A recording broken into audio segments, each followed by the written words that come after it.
Okay, Sergeant Leonardo, give us a second. Chairpersons, are you ready to go? Chairperson Brennan and Chairperson Ayala? Ready. Chair Ayala just needs 1 more minute. Okay, give me a second. All right.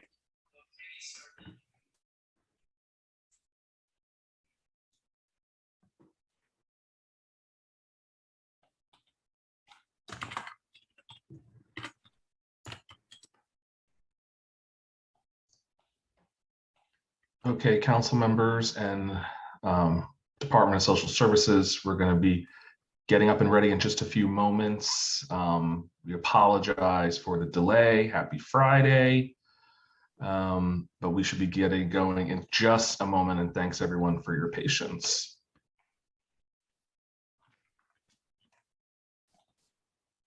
Okay, chairs, are we ready? Ayala's good, Brandon's good. I'm good if Diana's good. All right.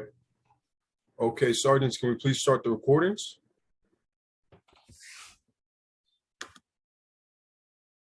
Computer recording started. Cloud recording has started. Okay, good morning and welcome to today's remote fiscal 2023 executive budget hearing of the New York City Council for the Committee on Finance. At this time, we ask that council members and staff please turn on their video for verification purposes. To minimize disruptions throughout the hearing, please place cell phones and electronic devices to vibrate or silent. We thank you for your cooperation. Chairs, we are ready to begin. Thank you, Sergeant. Good morning, everyone. Sorry for the delay for those of you tuning in at home and for all my colleagues. And welcome to Friday, May 20th, 2022. It's the 8th day of executive budget hearings. My name is Justin Brannan. I am the chair of the Finance Committee, and I'm joined today by my good friend and colleague, Deputy Speaker Diana Ayala, who serves as chair of the Committee on General Welfare. I'm pleased to welcome Gary Jenkins, my good friend, Commissioner of the New York City Department of Social Services. DSS oversees both the HRA, the Human Resources Administration, and the Department of Homeless Services. Thank you, Commissioner Jenkins, to you and your team for joining us today as we delve deeper into the executive budgets of HRA and DHS. HRA's projected fiscal 23 budget of $10.9 billion represents 10.9% of the city's proposed fiscal 23 budget in the executive plan. HRA's FY23 budget increased by 1.1% from the preliminary plan. The net increase was the result of several actions taken in the executive plan, the most significant of which are a transfer of $109.6 million to health and hospitals for its supplemental Medicaid payments, the addition of $118.5 million for rental assistance programs, the addition of $33.8 million for HIV and AIDS services, the HASA emergency housing, and lastly, the addition of $30 million for EFAP, the very important emergency food assistance program. DHS's projected FY23 budget of $2.4 billion represents 2.4% of the city's proposed FY23 budget as presented in the mayor's executive plan. DHS's fiscal 23 budget increased by 9.6%, a considerable increase from the preliminary plan. The net increase was the result of several actions taken in the mayor's executive plan, the most significant of which are a new need of $32.9 million for the prevailing wage for contracted shelter security guards and $171.3 million to support the expansion of outreach and emergency housing for our street homeless population. My questions today will focus mainly on federal COVID grant funding, end-of-line homeless outreach services, and staffing and systems for benefit processing.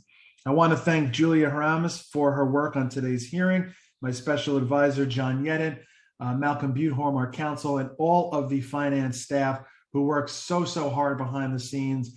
We are now on day 8 of executive budget hearings, and your hard work by the finance team does not go unnoticed. We're a little behind schedule, so I want to turn it now to my co-chair, Deputy Speaker Ayala, for her opening remarks. Thank you and good morning, Chair Brennan. I am Deputy Speaker Diana Ayala, Chair of the General Welfare Committee. Thank you for joining me for the fiscal year 2023 Executive Budget hearing for the General Welfare Committee, held jointly with the Finance Committee. The city's proposed fiscal 2023 executive budget totals $99.7 billion, of which approximately $13.2 billion, or over 13%, funds the Department of Social Services, encompassing the Human Services Administration and the Department of Homeless Services. These two agencies serve the most vulnerable populations in the city, and their vital work is now more important than ever, given the impact of the pandemic that the pandemic has had on our city and the economic well-being of its most vulnerable residents. Council's budget response made it clear that protecting housing opportunities, the social safety net, and servicing our most vulnerable residents are some of the council's top priorities.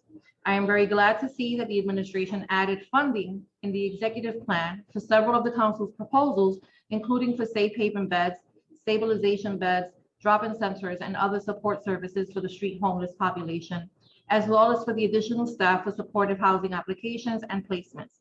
While I was pleased to see the funding added for rental assistance vouchers, the prevailing wage for shelter security, CASA emergency shelter units, and emergency food, funding for these essential programs was only added for a year or two and should be baseline. I am disappointed to see that the executive budget did not add funding for a COLA for human service workers, to convert hotels formerly used to house homeless families into affordable permanent housing for those families, to improve the PATH intake process for families with children, and to increase domestic violence shelter capacity, to improve client service efficiency for HRA benefit assistance programs, or to ensure that the Right to Counsel program can handle the increase in the demand for anti-eviction legal services. Given the end of the state of the eviction moratorium and the ongoing impact of the pandemic, I strongly feel that the city needs comprehensive planning and a clear path forward to combat poverty and homelessness, both during the remainder of the pandemic and in the long recovery after it. I would like to thank the General Welfare Committee staff for their work on putting this hearing together today. Julia Harriman, Senior Finance Analyst, Aliyah Ali, Unit Head, Dohini Sampura, Assistant Director, Aminta Kilawan, Senior Counsel, and Christy Dwyer, Legislative Policy Analyst. And I would also like to thank my Deputy Chief of Staff, Michelle Cruz. And now, Commissioner Jenkins, our counsel will swear you in.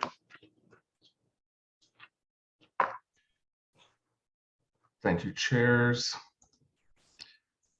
Good morning, good morning, everyone, and welcome to the first portion of the executive budget hearing for May 20th, the Human Resources Administration and the Department of Homeless Services under the Department of Social Services. I would first like to acknowledge council members present for the record. Council members Brannan, Ayala, Hanif, Ung, Osei, Velasquez, Caban, Riley, Hudson, Moya, Lee, Kagan, Brooks Powers, Lewis, Brewer, Sanchez, Barron, Stevens, Ressler, and Carr. I want to remind council members and members of the mayoral administration, you will have the ability to mute and unmute yourselves. We just ask when not speaking to please remember to place yourself on mute. Council members who have questions should use the raise hand function in Zoom. You will be called on in the order with which you raised your hand. We'll be limiting council member questions to 5 minutes. The following members of the administration are here to testify and or answer questions. Gary Jenkins, DSS Commissioner, Jill Berry, DSS First Deputy Commissioner, Lisa Fitzpatrick, HRA Administrator, Jocelyn Carter, DHS Administrator, Ellen Levine, DSS Chief Performance Planning and Financial Management Officer, and Karen St. Hilaire, DSS Chief of Staff. I will first read the oath, and after, I will call on each member from the administration individually to respond. Do you affirm to tell the truth, the whole truth, and nothing but the truth before these committees, and to respond honestly to council member questions? Commissioner Jenkins? I do. First, DC Berry. I do.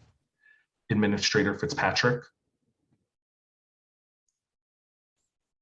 I do. Administrator Carter. I do. Chief Officer Levine. I do. And Chief of Staff Hilaire. I do. Thank you. Commissioner Jenkins, you may begin when ready. Thank you and good morning. Good morning.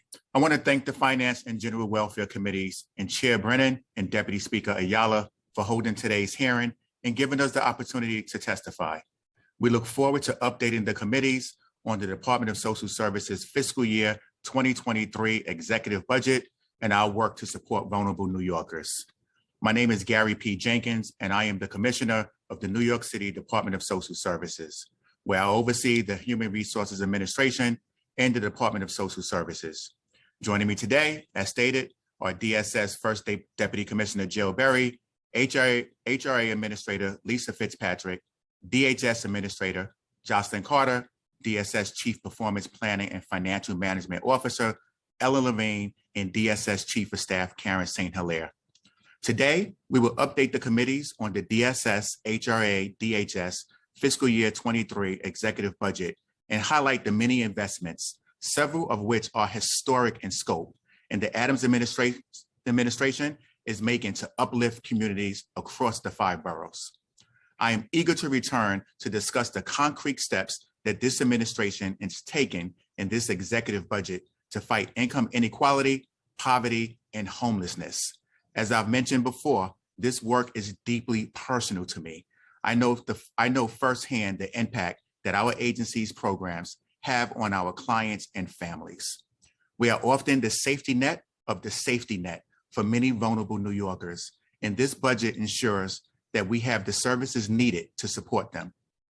Before we discuss our executive budget, I would like to provide a brief overview of the state landscape and its impact on our agencies and clients. While we continue to advocate for the state to pay its fair share for critical resources to support the city in its efforts to reduce homelessness, we are pleased that this year's enacted state budget included much needed resources for the Emergency Rental Assistance Program, better known as ERAP, and the Landlord Rental Assistance Program, or LRAP. ERAP has been a critical support for New Yorkers at risk of experiencing homelessness or housing instability by providing rental and utility arrears assistance. And we strongly supported this timely investment, which couldn't come soon enough as the state's eviction moratorium expired. Moreover, the final state budget also included adjustments to the state's FHEPS rent level up to the FMR, with year-over-year adjustments to the maximum rents. This initiative ensures that the state and city FHEPS rents are aligned and will help more vulnerable New Yorkers with access to critical rental support to avoid housing insecurity or potential homelessness. Taking a look at fiscal year 23 executive budget, the plan includes funding for critical areas in DSS, HRA, DSS, with some highlights such as adding funding for housing vouchers for homeless and at-risk New Yorkers, additional resources for emergency food programs, and as announced a few weeks ago, an historic investment of funds to expand street outreach programs and low barrier programs for New Yorkers experiencing unsheltered homelessness. Moreover, this budget will ensure that we continue to deal with the lingering impacts of the pandemic and that our recovery is equitable and inclusive of all New Yorkers, particularly those who are often forgotten. In this administration, we pride ourselves on giving the most vulnerable members of our community a seat at the table. It is important to remind this committee and the public that the Department of Social Services is made up of 2 agencies, HRA and DHS. During the preliminary budget hearing earlier this year, I provided this committee with an overview of HRA programs and services. I would like to do so again. Due to the challenges around homelessness, HRA can sometimes be overshadowed by its smaller sibling agency, DHS, despite its nearly $11 billion budget. The executive budget will allow HRA to continue to provide essential services and supports to New Yorkers in need through programs and services such as education, training, and job placement services to assist low-income New Yorkers in obtaining stable employment. HRA's career services offer cash assistance clients opportunities to provide them to increase their job skills and to provide and build a career that will lead to successful and financial security. HRA's Career Services works closely with clients to find opportunities that match their skills, needs, and career goals, and help them towards opportunities to grow and build a successful career. Career Services serves more than 70,000 job seekers annually. Cash assistance to meet basic human needs provides cash assistance benefits to families with children and adults without children under the Family Assistance and Safety Net Assistance programs. As of March 2022, there were 413,376 people in approximately 228,000 households receiving cash assistance. Rental assistance to provide and reduce homelessness. Our rental assistance programs help New Yorkers experiencing homelessness move out of shelter and into stable housing by providing monthly rent supplements. Since 2014, DSS Hra and DHS have helped more than 189,000 New Yorkers secure housing or remain in their homes using city rental assistance and federally funded vouchers in public housing units. SNAP, formerly known as food stamps, provide food assistance to over 1.72 million low-income New Yorkers, including families, people who are aging, and people with disabilities, as of March 22. This program helps families and individuals incorporate nutritious foods in their diets. EFAP provides funding for more than 500 soup kitchens and food pantries citywide. In fiscal year 2021, EFAP distributed a total of 13,767,104 pounds of food. The breakdown is as follows: 12,922,338 pounds of shelf-stable food and 844,716 of frozen food. Adult Protective Services to assist adults with mental and/or physical disabilities. The Adult Protective Services Program, or APS, provides services for physically and/or mentally impaired adults. APS works with at-risk clients, live safely at homes, and APS can be referred by anyone. HRA's Medical Assistance Program helps a segment of vulnerable and qualified New Yorkers enroll in Medicaid public health insurance programs. HRA accepts applications from residents who are age 65 or over, persons of any age who are living with a disability or blindness, persons who are in receipt of Medicare and not a parent or caretaker relative of minor children, and former foster young adults aged under 26. Other New Yorkers can apply for Medicaid and other public health insurance through the New York State Department of Health portal. Survivors of domestic violence may receive temporary housing, emergency shelter, and supportive services for themselves and their children. All programs provide a safe environment as well as counseling, advocacy, and referral services. HIV/AIDS Services Administration, or HASA, assists individuals with AIDS or HIV illness to live healthier, more independent lives. HASA clients receive ongoing case management and are assigned a caseworker at one of our HASA centers, located in all 5 boroughs. As of March 2022, the HASA caseload was 32,958. HRA's Office of Child Support Services serves custodial and non-custodial parents, both mothers and fathers, and guardians, including young parents, regardless of income or immigration status, lifting tens of thousands of New York children out of poverty each year. Child care for cash assistance employed families and for cash assistant participants engaged in work, school, or training activities. This is to assist low-income families in achieving self-sufficiency by guaranteeing the child care subsidies needed to maintain employment or engagement. Home care programs are Medicaid-funded long-term care programs designed to help elderly or disabled individuals remain safely at home rather than in a nursing home. As of March 2022, there were 234,073 total home care cases, the majority of whose case is managed by New York State Department of Health. Our Home Energy Assistance Program, also known as HEAP, is a federally funded program that helps low-income homeowners or renters pay for heating, related utility or fuel costs, heating equipment repair or replacement, and cooling equipment and installation if eligible. Legal services to assist New Yorkers facing instability. Since 2014 through 2021, over 574,000 New Yorkers had received free legal representation or assistance in eviction or other housing-related matters through legal programs administered by DSS. IDNYC to ensure that every New Yorker has access to a safe, secure, and trusted form of identification, regardless of immigration status. Managed by DSS in close collaboration with the Mayor's Office of Immigrant Affairs, IDNYC is the largest and most successful municipal ID program in the nation, with 1.45 million cardholders. IDNYC benefits all city residents, including New Yorkers experiencing homelessness, the formerly incarcerated, and others who may have difficulty obtaining other government-issued photo IDs. And we ask for your help in promoting IDNYC and its many benefits to your constituents. Burial assistance, which provides financial assistance to New Yorkers in need to meet funeral and burial-related expenses.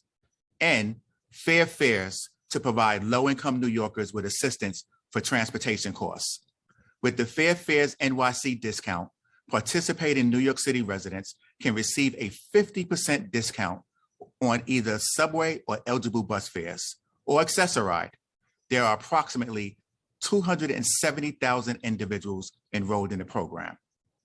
Next, I would like to outline the major components of DSS HRA Executive Budget, which reflects this administration's continued commitment to improving our policies, programs, and operations to address income inequality, fight poverty and homelessness, and help New Yorkers recover in the aftermath of COVID-19 pandemic. The fiscal year 2023 executive budget for HRA DSS is $10.9 billion, of which $8.6 billion are city funds, with 12,945 positions, of which 10,093 are city funded. The DSS HRA fiscal year 23 budget increased by $119 million in total funds and $107 million in city funds between the January and executive plan, due primarily to tax levy investments in the emergency food program. City for HEPS rental assistance, supportive housing placement resources as part of the subway safety plan and Hart Allen burials operation. Shifting to some of the major DSS HRA investments, we have the following. Emergency food, $30 million in fiscal year 23 and FY 24 for self-stable and fresh food purchases and delivery for the Emergency Food Assistance Program, or EFAP, bringing the total budget for EFAP to a record $54 million. Subway Safety Plan, 10 positions and $5.8 million in funding for supportive housing staff to expedite client placements into housing units. Rental assistance, $25 million in fiscal year 22 and $118.5 million in fiscal year 23 for City for HEPS rental assistance, which includes budget increases related to the FMR. HIV/AIDS Services Administration, or HASA, housing, $33 million in total funds and $24 million in city funds for HASA emergency and transitional housing in fiscal year 23. Hart Allen operations, $14 million in fiscal year 22 and $11.9 million in fiscal year 23 for the Hart Allen contract for burial operations and maintenance. And Immigrant Affairs, $3.3 million in fiscal year 23 for the Office of Immigrant Affairs to support Haitian and Ukrainian communities in New York City. Now, I would like to transition my testimony to the Department of Homeless Services. DHS is committed to preventing and addressing homelessness across our city. The mission of DHS is to prevent homelessness whenever possible, address street homelessness, provide safe temporary shelter, and connect New Yorkers experiencing homelessness to suitable permanent housing. We carry out this mission with care and compassion for each client and their circumstances.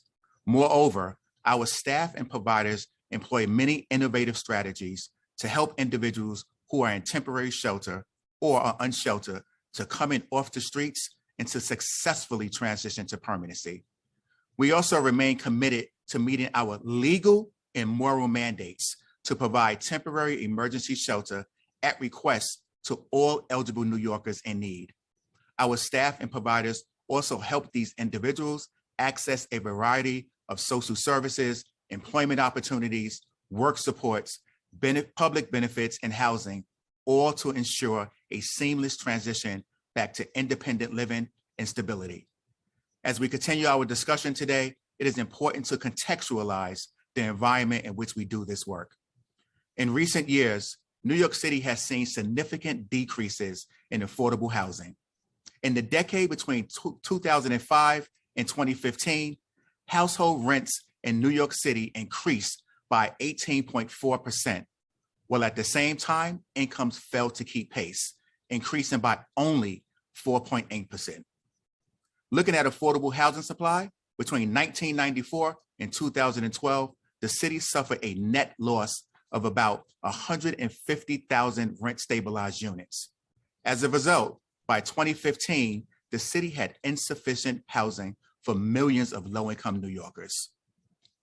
These trends, along with an economy that leaves too many living paycheck to paycheck, and in situations that include domestic violence, overcrowding, evictions, untreated mental health challenges, and inadequate discharge planning from mental health institutions and state correctional facilities, have resulted in homelessness and displacement throughout the city. As these challenges persist, we are steadily working to address the multifaceted drivers of homelessness. The fiscal year 2023 DHS executive budget is $2.4 billion, of which $1.6 billion are city funds, with 2,012 positions, of which 1,991 are city funded. The fiscal year 23 budget increased by $206 million since the preliminary plan. The change is primarily due to over $200 million in tax levy initiatives added to in the executive plan. Looking towards new DHS needs, we see the following. Mayor Adams recently announced an historic investment of $171 million for the subway safety plan and street solutions, on top of the $3 million already allocated in the November plan. The $171 million includes $140 million for stabilization beds and safe havens, $19 million for drop-in centers and medical services, $12 million for outreach, which includes 20 positions for homelessness outreach at end-of-line subway stations, client transportation, and client warming buses. This investment funds the newly announced 1,400 beds, as well as funding for beds brought on during the pandemic that are currently funded with FEMA and will continue operating with city funding in the baseline. This investment is the largest increase in the state budget and brings the overall street solutions budget to an historic level of over $300 million, and $32.8 million in total funds and $20.3 million in city funds for a prevailing wage for contract shelter staff, security staff in fiscal year 23. These investments, coupled with the tireless work and expertise of DSS, HRA, DHS staff, and providers, will help us create a more just city where no New Yorker is left behind. We are leading with care and compassion each day, and we are confident that our budget plan lays out a blueprint that uplifts our clients and promotes an equitable recovery for all from the effects of COVID-19 pandemic and beyond. The budget plan being presented by this administration will allow us to continue supporting New Yorkers most in need. As I said previously, our frontline staff are out in our communities every day, serving clients and ensuring they have access to benefits and programs they deserve. Each client that we help, whether it be by connecting them to cash assistance, SNAP, or a safe place to take shelter is a success. Before we close today, I want to provide a top-level summary of our work to recover from the pandemic. As I've said before, and I'm going to say it again, our city's recovery over the last 2 years wouldn't be the same without the commitment and expertise of our dedicated staff and providers, many of whom were in the front lines during the pandemic's peak supporting New Yorkers in need. I am truly proud, blessed, and honored to be their colleague. HRA took several steps during the pandemic to ensure our clients and New Yorkers in need could access critical programs. For example, pursuant to our aim to increase access to services, we worked with our state colleagues to allow New Yorkers to apply for cash assistance online and conduct interviews via telephone.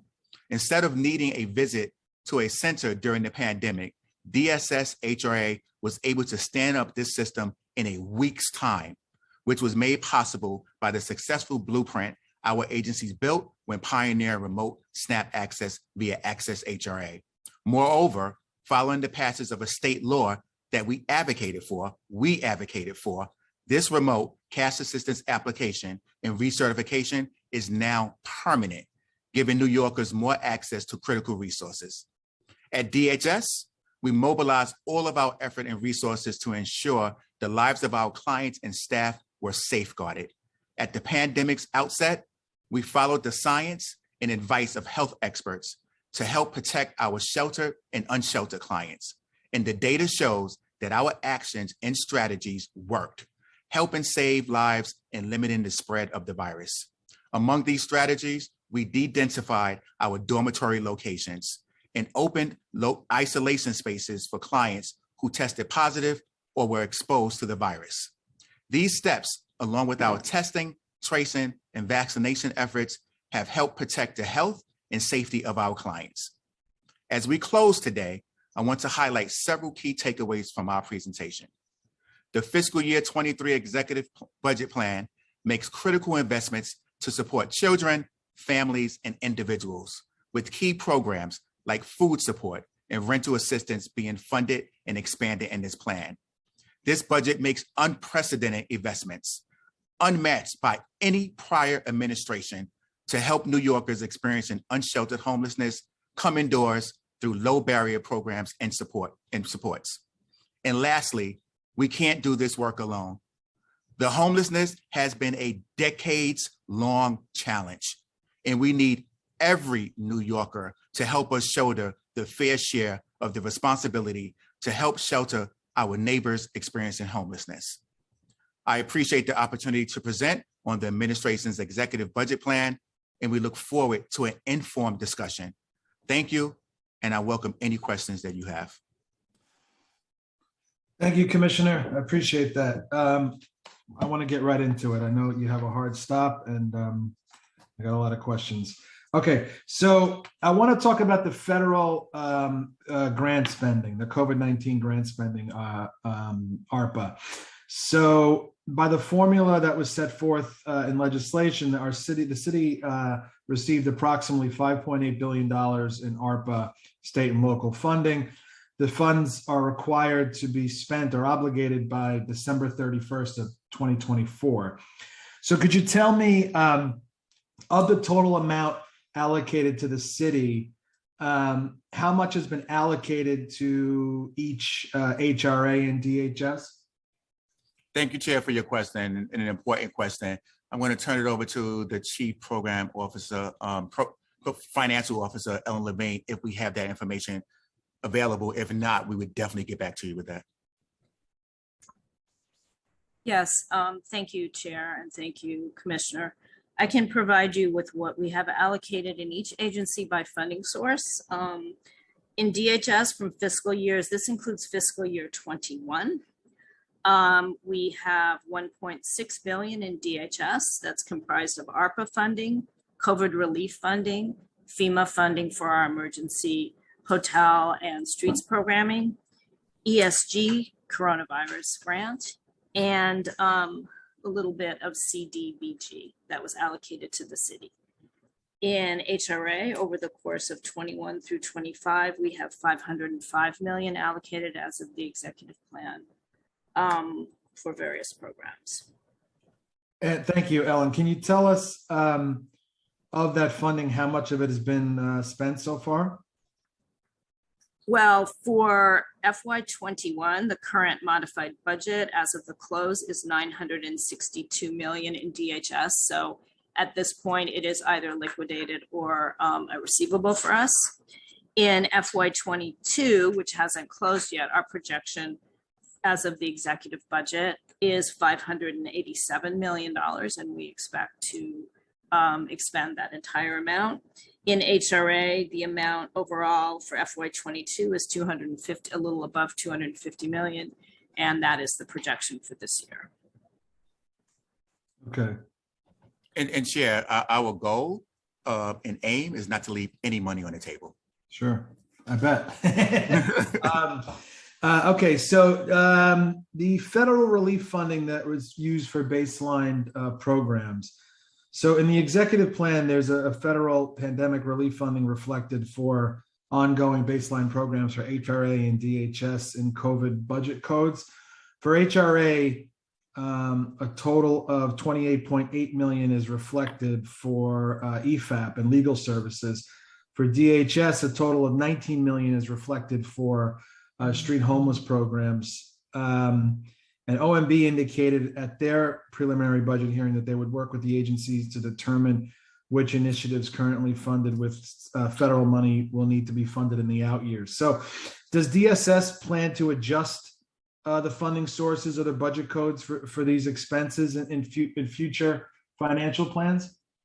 Yes, Chair. So we'll continue, as we always do, and will work with OMB as we evaluate the budget and look at our needs and be in close conversation with them as well. Okay, so can you then confirm that starting in fiscal 26, that funding for these ongoing programs will continue to be reflected in HRA and DHS's budgets? If you don't mind, Chair, I can get back to you with that information. Just want to make sure I'm giving you the accurate information as we continue that plan. Okay, yeah, if so, we just want to know what funding streams would be used. Absolutely. Okay, I want to ask a question about that's very important to the speaker, as well as many of my colleagues and myself, the hotel shelter conversions. So is the city pursuing the possibility of converting hotel shelters into permanent affordable housing? Thank you, Chair, for that really important question. As you know, the mayor has said that is definitely a vision of his to convert hotels into permanent housing. So working with our Chief Housing Officer, Jessica Katz, and with the state, we are still planning and hopeful that, you know, the laws can allow us to convert those hotels into permanent. So we're still in discussion, and that is still a goal of this administration. And because I know there's currently a proposed state legislation that would authorize any dwelling permitted for occupancy as a Class B hotel to allow occupancy for permanent residence purposes as well. Has the administration provided its support for this legislation? Yes, the administration definitely has provided support, and we also welcome the support of the city council members as well. Yeah, sure. And I guess, do you have an estimate on how much it would cost per unit for these hotel to affordable housing conversions? Yeah, that's more of a question. We have to have a discussion with the Chief Housing Officer. Okay, so we don't even have like a back of the envelope idea. I'm not saying I don't have it today with me, but I know we can have a discussion with our City Hall counterparts and the Chief Housing Officer. Okay, because in the council's budget response, we called on the administration to reallocate funds from the agency's baseline budget towards the process of converting these units. So we'd like to know how much. Yeah, I know the mayor supports it. We'd like to know how much realistically it would cost. I want to talk about the end of line homeless outreach services. I represent an end-of-line district, and street homeless outreach efforts on end-of-line train stations continue to be an area of concern. We see people experiencing homelessness gathering in these stations, especially stations that have longer, layovers, which are the end-of-line stations. So how much of the funding added in the executive plan for street homeless services is allocated to end-of-line outreach efforts? Thank you, Chair. So out of the 171 million historic investment, 12 million is for additional outreach. As I said in my testimony, it includes an additional 20 positions. Again, I commend the staff who are out there in the mornings, during the day, overnight, really reaching out to our homeless individuals, our unsheltered individuals, to build that trust and really garner the trust and for them to come inside and receive the services that they so deserve. As the mayor has said, mentioned plenty of times, there's no dignity living on the streets or living in the subway system. So this administration is really taking a keen eye and focus to build that trust and bring individuals in. That's not going to stop. We're not going to turn our backs on our brothers and sisters. We're going to make sure that we remain engaged and really build that trust with our homeless individuals. Just on average, anecdotally, how many times does an outreach worker have to engage with someone experiencing homelessness before they come in off the street? Thank you, Chair. It really varies. It depends, we look at each person as an individual. So each individual, whatever their circumstances are, dictates, when they are willing to accept our services. But we don't give up. It may take one contact, it may take two, it may take 10, but the goal is to eventually build that trust so that person eventually accepts our services. And we're seeing it every night at the end of line. I was just out the night before at South Street, and you see these individuals as we speak with them and talk to them, really accept our services and say, yes, I want to go in, and we transport them into our system, because that's the opportunity to start really getting them the services they deserve, with the end result is getting them into permanent or supportive housing. Do you think that there should be a way to get people off the street, even if they don't want to get off the street? Chair, we want to treat people with dignity and respect, right? I wouldn't want to, quote unquote, drag someone in. We want to build that trust and really get that understanding of what their circumstances are, and then what services they need to be on that path to stability. So that's what that's what we do each and every day, is really just building that trust and getting folks to come in off the streets and out of the subway system. So you said there's 20 positions, right? Have they all been filled, or are we still hiring? We are in the process of hiring. This is a really tough job, as you know. A lot of jobs across the nation, folks are taking other opportunities, but we're still out there aggressively promoting the program and really looking for dedicated individuals to do this specific type of work. So since the mayor announced the subway safety plan, could you tell us how many homeless individuals at end-of-line stations have accepted placement? So according to the last data match that we've done, it's been over, I believe it's over 700 individuals accepted our services to come in. And then how is that tracked then? Do we know how many of those 700 folks, and then as they move on through our system, how do we know how many of those folks might be back on the street or have gotten into a supportive housing program or whatever it may be?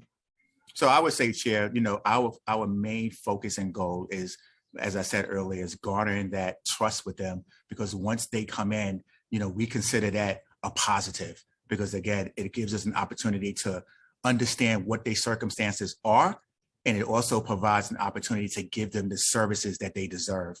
So when we look at, they come in, if they do go back out, at least now they're exposed and they're aware the services are here and the city is willing and ready and able to provide the services to them. Okay, I want to keep moving along, so I give time for the Deputy Speaker and my colleagues. So quickly, the state to city cost shift for the the FEPS rental assistant vouchers. What does HRA estimate will be the annual cost of this increase to the city? Yeah, so the cost shift, that was something that, we are very concerned about because it really provided an opportunity for the city to really look at a population that we could not currently serve. So we are evaluating and looking. I'm not sure if Ellen has specific data, but it is concerning to us. Because I'd like to know if HRA has identified any other non-city sources that can fund the increase. Well, Chair, definitely open to having that discussion with you and other members of the council to see how and if we can identify other sources. Ellen, you had something to add?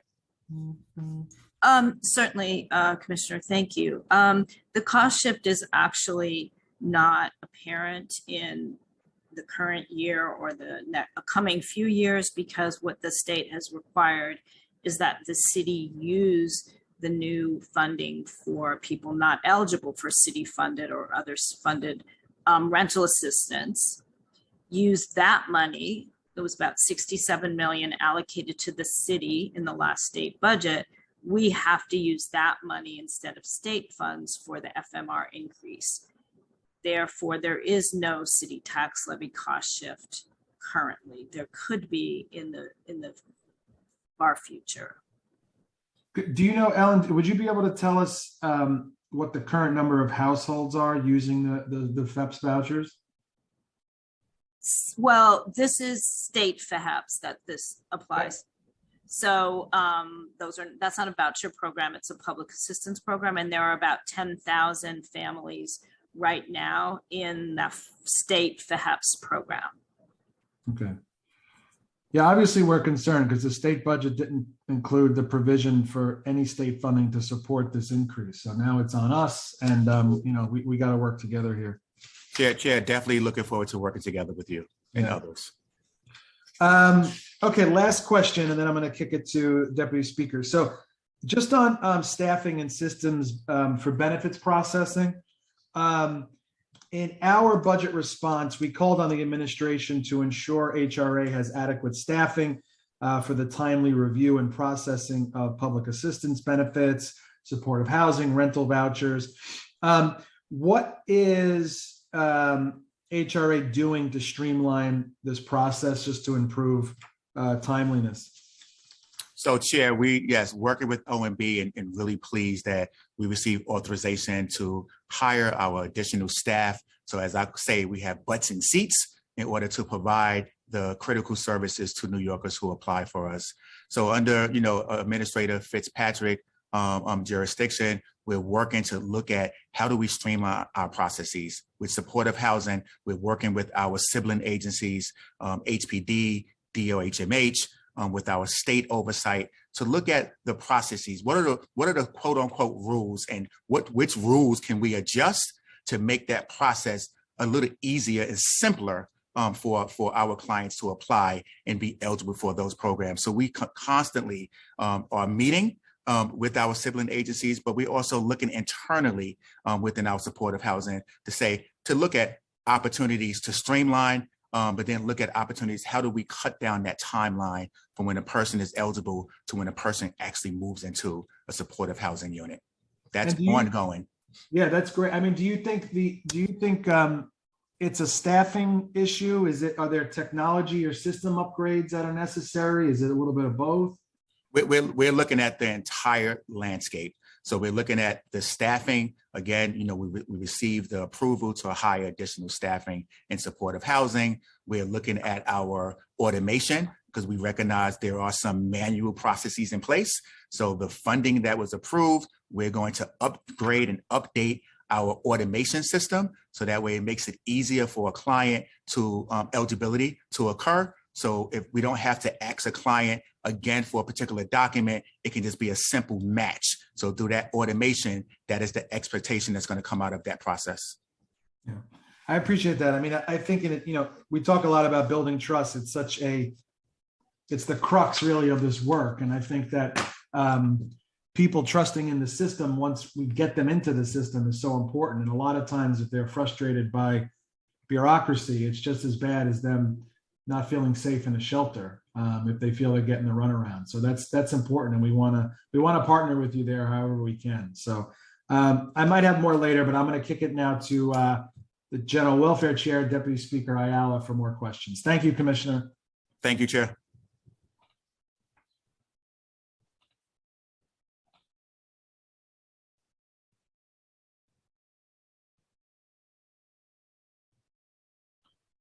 Diana, it's all you.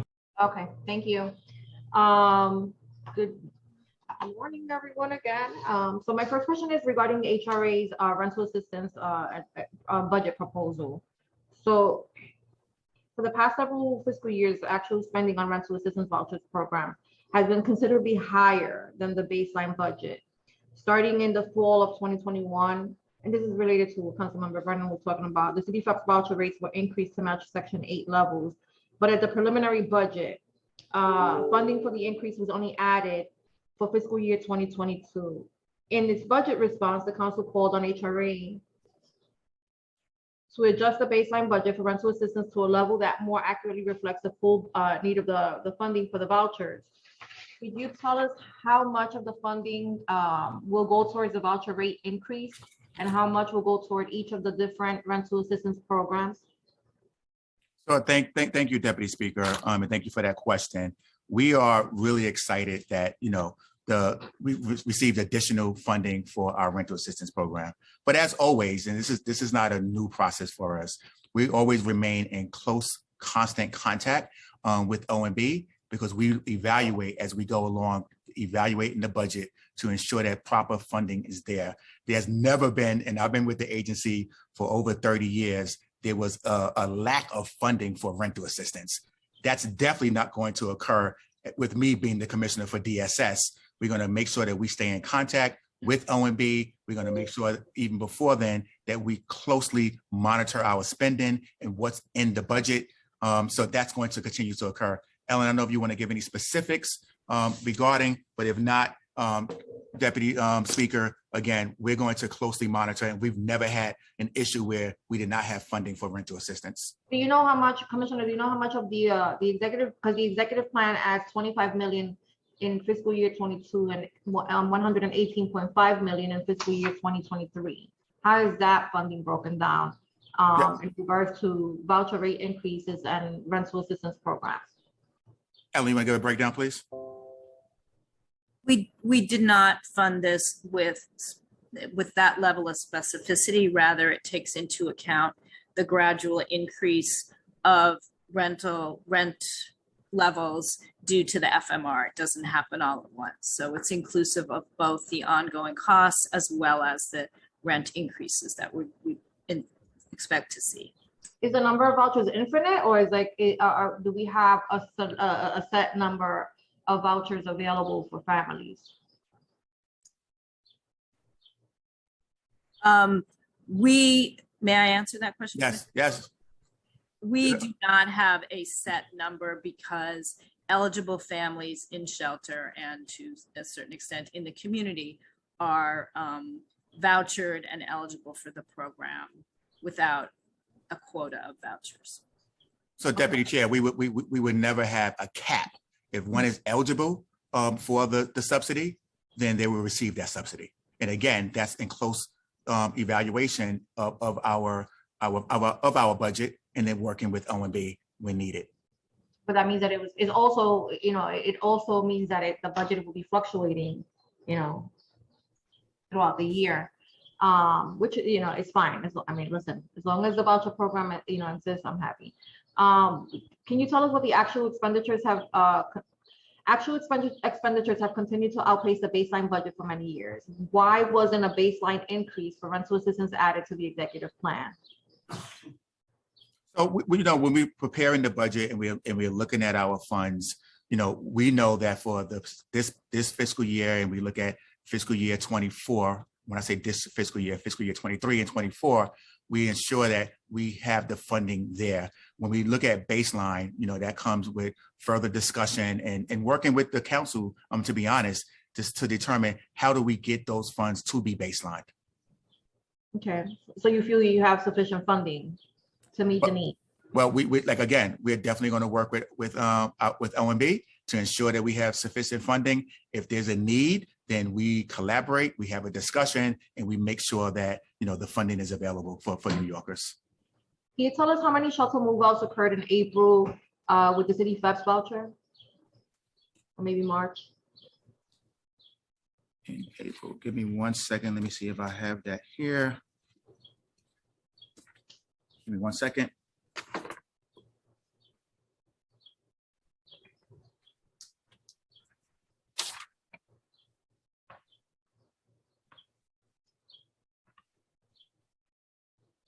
So the most recent data we have is for February, where there was 489 city for HEPS move out from DHS shelters.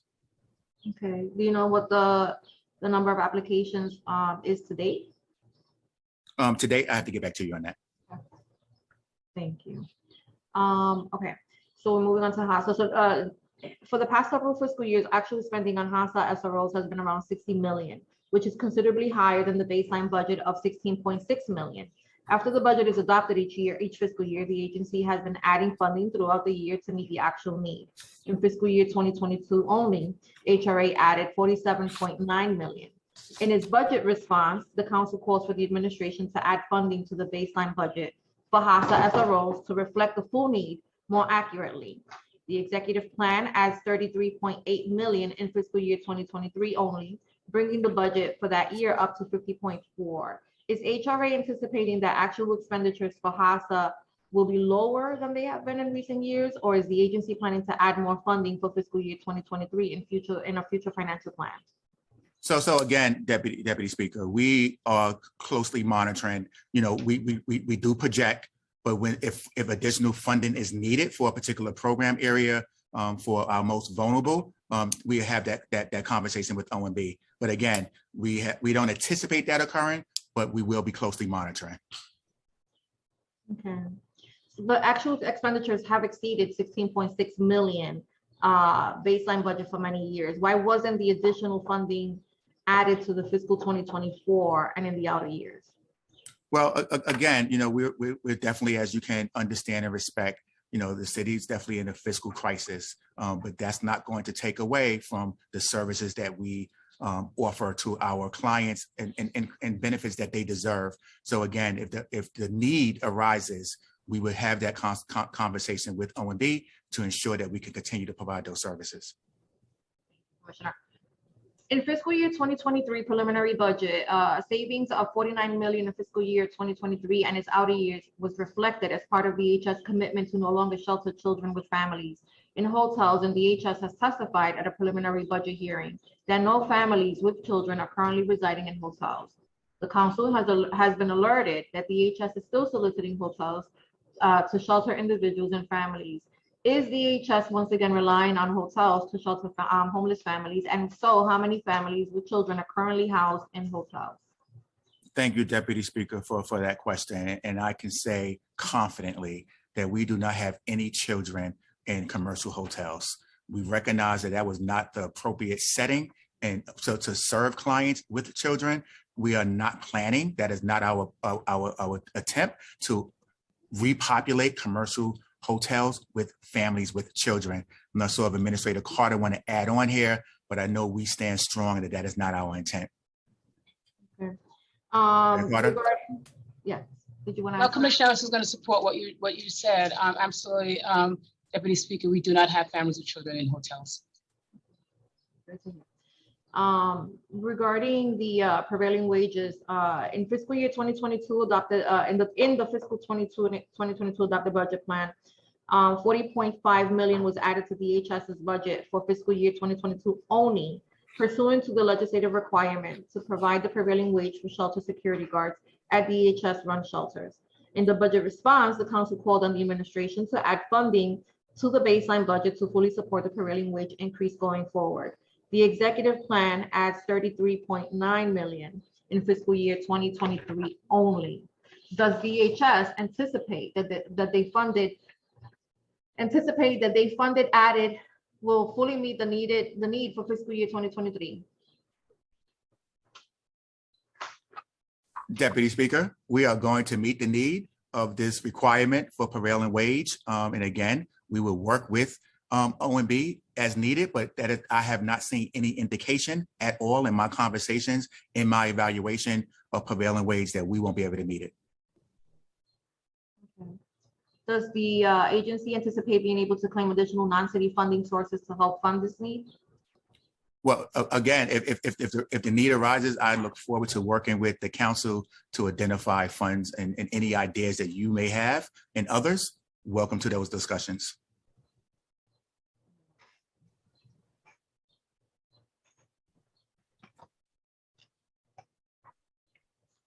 Question on Hart Island. The executive plan adds 14 million in fiscal year 2022 and 11.9 million and 9 positions in fiscal year 2023 and in outer years for Hart Island operations and maintenance. What will this funding support? Thank you for that question. That funding supports, we have a contractor, which we put out an RFP, selected a organization that's providing services on Hart Island in regards to, preparing the graves for our deceased, managing the grounds there, ensuring that it's a proper and respectful burial grounds. And we work in collaboration with our sibling agent, the Parks Department, to ensure that the beautification of that island is appropriate when families visit their deceased loved ones. In addition, we're looking at the appropriateness of doing additional burials on the island. So we have a contract as well, doing an assessment to determine how much more can we occupy the island. So will will HRA continue to work with DOC to utilize, because my understanding is that the inmates from Rikers Island have historically worked Hart Island.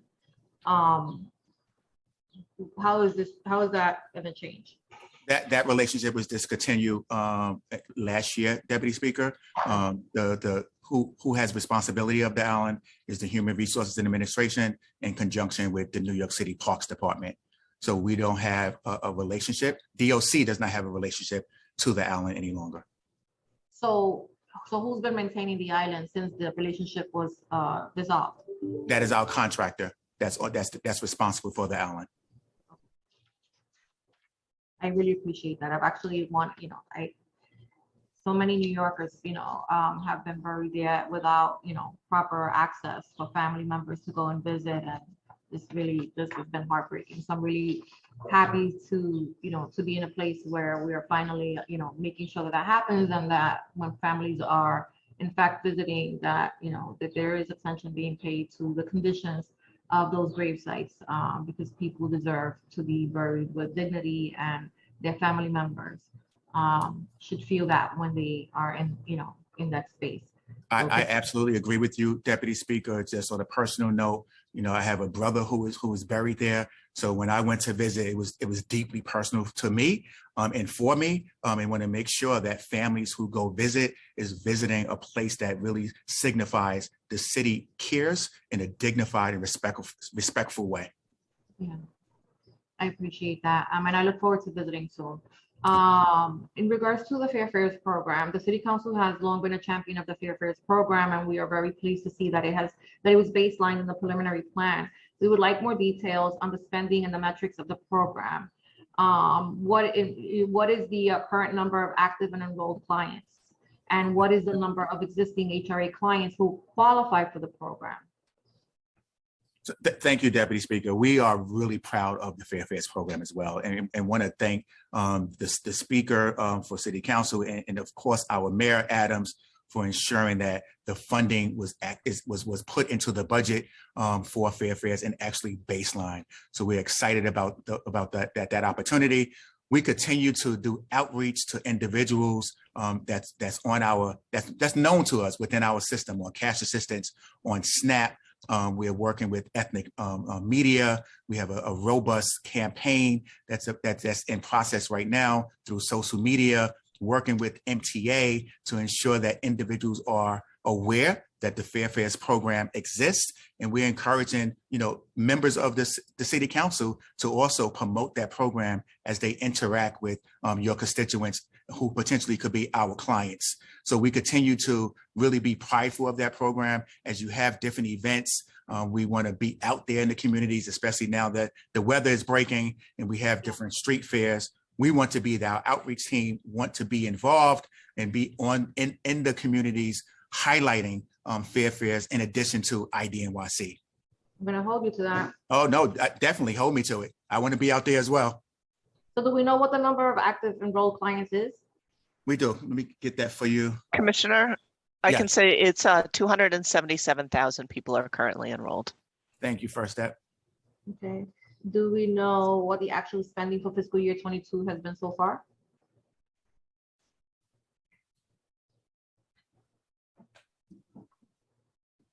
I believe it is 37 million through March. That's correct. That is correct. Thank you. Regarding the right to counsel program, I know that we've been services, we've been, we've had ongoing discussions about this, and really obviously, concerned about, the state of evictions in New York City. During the General Welfare Committee's hearing in February regarding the impact of the end of the eviction moratoria, we heard from many providers and advocates that the city's right to counsel program does not have adequate bandwidth to deal with the expected increase in eviction cases and demand for legal services.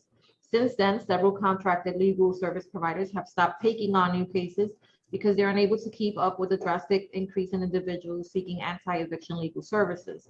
This could leave many low-income New Yorkers without legal representation during court proceedings. What is HRA doing to ensure that contracted legal service providers are able to meet the services as the demand increases? And how many providers have told HRA that they can no longer accept new clients?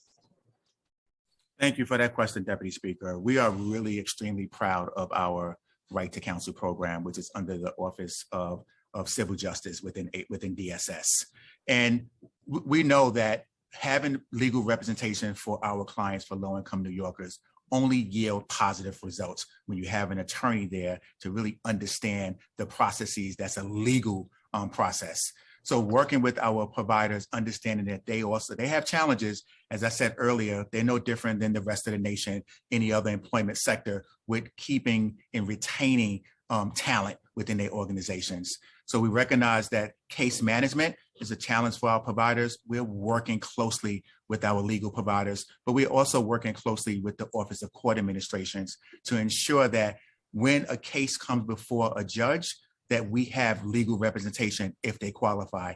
If at that time, we're making all attempts to get that case adjourned, and I would say the vast majority of those cases are being adjourned, and it gives DSS OCJ an opportunity to ensure that a legal service provider is with that client during that legal proceeding.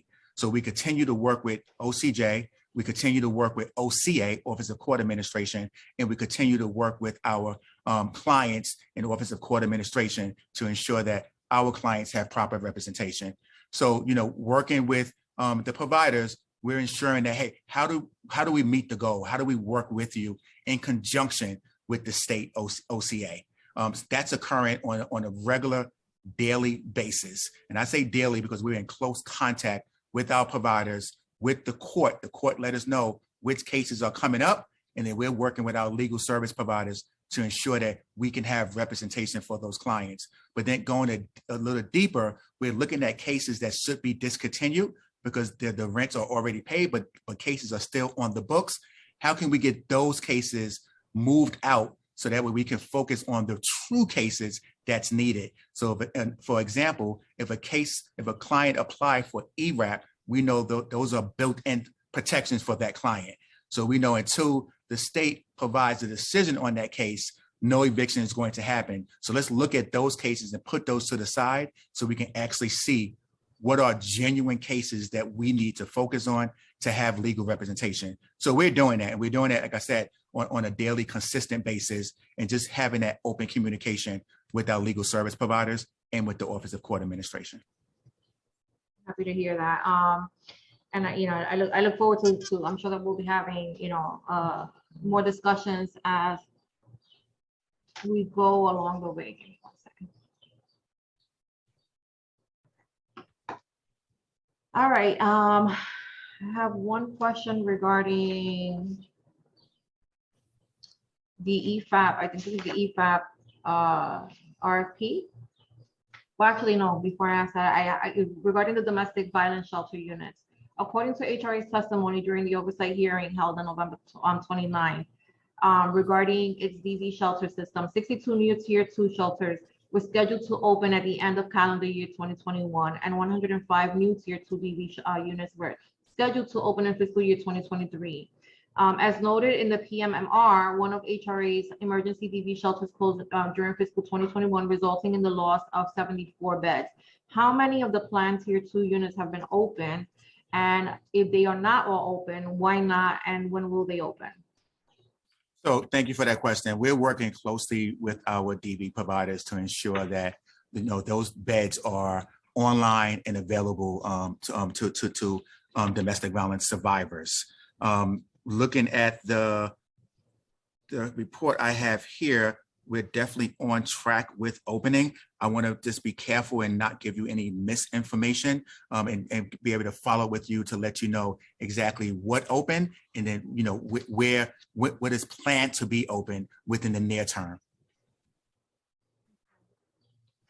We look forward to hearing those numbers. Now, regarding the pandemic Medicaid savings, the Family First Coronavirus Response provided a 6.2% increase in federal matching funds for the federal Medicaid assistance percentage to states during the pandemic emergency period. This additional or enhanced payment, referred to the EFMAP, has reduced the city's share of Medicaid costs since the onset of the pandemic. Since the federal public health emergency was extended to the middle of July 2022, the city is also eligible for FMAP service savings for the first 9 months of calendar year 2022. How much of the additional savings is the city expected to receive for calendar year 2022? And has the savings amount been verified with the state? So, and Ellen can jump in. We are definitely evaluating. As I said earlier, I am not in the business of leaving any money on the table. We're going to claim any funds that's available to the city. We're going to make sure that we're taking advantage of it. That continues. That is going to be, my focus as I'm in this seat, to ensure that any federal or state dollars that we're eligible for, that we are addressing them. Ellen, you have anything to add? Chair or co-chair. That savings reduces the city's expenditures for Medicaid, replaces it with federal dollars, and some of that has been already reflected in the financial plan. You saw technical adjustments in the January plan and in the executive budget, and that's an ongoing evaluation that OMB does to make sure that the city does reflect all those savings in our budget on an ongoing basis. In its fiscal year, in this budget response, the council called to the administration to increase baseline funding for EFAP. We were very pleased to see that the executive plan adds $30 million in fiscal year 2023 and fiscal year 2024 to the current EFAP baseline of $23.8 million. How does HRA determine this? How did HRA determine this amount? And how does HRA plan to decide where and how the additional resources will be allocated? Thank you, Deputy Speaker. We are excited as well. We share your excitement that monies were put into the executive plan for fiscal year 23 and 24. And it's an historic investment, right? It's now over $50 million that we are able to provide food to our food pantries and soup kitchens, but more importantly to eligible New Yorkers to ensure they have a nutritious meal. And we're going to continue to work with our food pantries and soup kitchens to make sure that they have the needs and the wherewithal to provide those services. We're not going to back down in regards to ensuring that New Yorkers are receiving that critical nutrition meals to within those communities. And we're working closely. We just had a Zoom with over 100 participants just to get a better understanding of the services that we offer and actually how to apply for EFAP. We recognize for our program, there was a lack of awareness, so to speak. and I say lack of awareness, there were providers, smaller providers, that was not aware how to apply for our EFAP program. So we had that communication. We're going to have ongoing. It falls under First Deputy Commissioner Jill Berry. It was a really good discussion, and we made a commitment that those discussions will be ongoing. But again, to answer your question, we're excited that the $50 million, over $50 million, is now in our executive plan, and we're going to continue to assess and evaluate.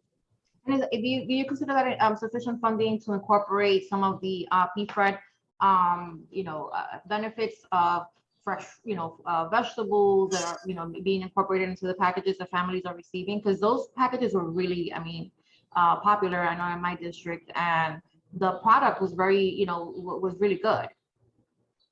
Totally agree with you. And it was in my district as well, because I went to a couple of food pantries just to observe and kind of get feedback from the folks who were there to receive the food. When we put our EFAP RFP out, which we just recently made a selection, that was part of the requirement, that we had to have fresh produce, fresh fruits and vegetables as part of the delivery process. So that's incorporated now, because we took those best practices from PFRED, and we made sure we want to have it permanent within our EFAP program. So that's there, and we're going to continue to monitor. But again, it's part of our ongoing process. Yeah, I really appreciate that, and I'm sure that my constituents would too. Obviously the food was was needed, but the quality of it, I'm always concerned about what it is that we're feeding folks, and ensuring that they're getting the best quality product that's out there. And I believe that that's exactly what we were getting through the PFRED, and so I look forward to ensuring that that is the case with the new EFAP RFP process, and that this new provider is in fact, ensuring that we're getting the same quality of food. But regarding the RFP, you just referenced that there had been a selection. Can you tell us how many proposals were received? My understanding is, we've been getting reports that a for-profit organization was selected as part of the RFP process. I'm not too happy about that. Could you explain a little bit? So, Deputy Speaker, I know we're friends, and I know you care about me and I care about you. So don't want to get in any trouble with, going against procurement rules. I cannot give like how many proposals were submitted, because I will be breaking procurement rules. So I don't want to get in any trouble. But someone was selected. An organization was selected, and that will be released shortly. What shortly? How do you define shortly? A week? A month? How about before the end of this week? Oh, perfect. And I said this week on purpose, because I know today is Friday. That's perfect. Okay. Regarding, this is my last question, because I want to make sure that colleagues have time, because I know you have a hard stop at 12. Is the in the budget response, the council called and the administration to add funding for safe haven beds, stabilization beds, drop-in centers, and outreach programs to support the street homeless population. We were very glad to see that the executive plan added $5.6 million in fiscal year 2022 and $171.3 million in fiscal year 2023 in the out years. Can you provide a breakdown of what exactly this new funding will support, and how many additional beds of each type are expected to be open in calendar year 2022 and 2023? Thank you, Deputy Speaker. We were also, as you know, we had discussions, and you was at the press conference with the mayor, really excited with the historic investment that he placed into our agency as it relates to our homelessness population.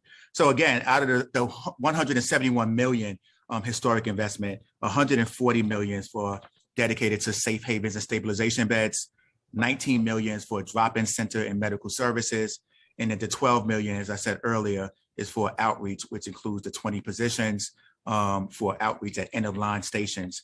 We are looking in assessing how we're going to work with our elected officials, our different community boards, to determine where these additional stabilization beds and safe havens and drop-in centers will be placed. So we're looking forward to a real good collaborative conversation to ensure that we're meeting our goals, to ensure that these additional really valuable low barrier programs and these low barrier beds will be part of those communities. So looking forward to that conversation and discussion as we get more information. Of course, through our fair share, we're going to make sure that we communicate with you, Deputy Speaker, and with the council members on where these locations will be provided in the communities.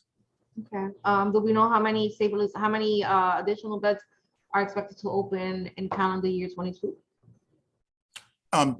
Administrator Carter, do you have that information handy? I know we have it, and I know. Yes, Commissioner, by the end of this year, we've opened just over 400. We should have, we will meet the 500 goal. The additional will be 1,400. We'll have over 4,000 by the end of next year. By the end of next year. Okay. Beautiful. Do you know what the average cost per night is for the safe haven beds or stabilization bed? That we can get back to you, Deputy Speaker. Okay, perfect. And I hope that some of this funding is going towards, you know, the unintended consequences that come with, you know, disrupting a person's, you know, current lifestyle. You know, we're breaking up encampments, we're going into the train stations, we're, you know, moving people around, and, you know, and my hope is, right, that they are going into shelter and that they, you know, are feeling safer in those environments. However, I don't 100% believe that that's what's happening. I think that, you know, some people are being displaced. I don't know what number, so I don't want to, you know, estimate that. But I hope that some resources are being allocated to identify those locations where folks may be, you know, transitioning to.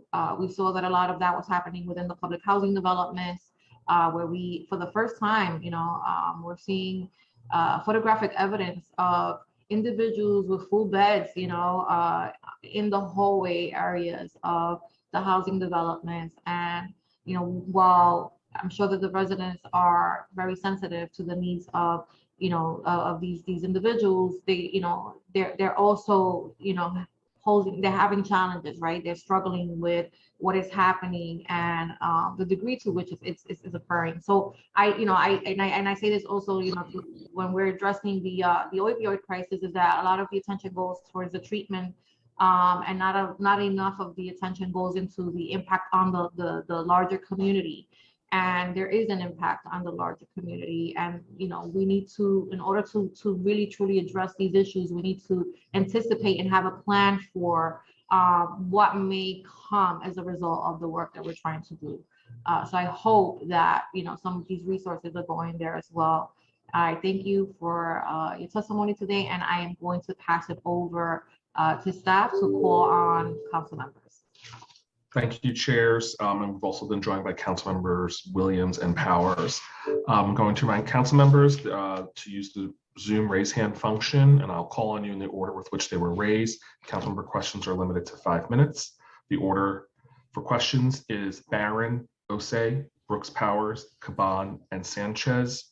And Brewer will first start with council member Barron. Starting time. Thank you very much. I just want to comment before I get started that Chair Brennan, you're always concerned about time and how long these hearings are and how many we have to do. Yet you and the chair speak and ask questions for over an hour. We get 5 minutes and then you interrupt us, say we got to hurry up. Just wanted to put that on record. Good morning. Thank you. That's Commissioner Jenkins. Good morning, Councilmember Barron. How are you, sir? How are you? I'm doing well. How are you? I'm doing great. Just a couple of questions because we have limited time. If y'all can jot down the questions rather than answer them after each one, because then my time will be run out. But I do want to say, we'll definitely get back to you, sir, with the responses. Oh, you can do it here because Okay. we're going to take that time. Okay.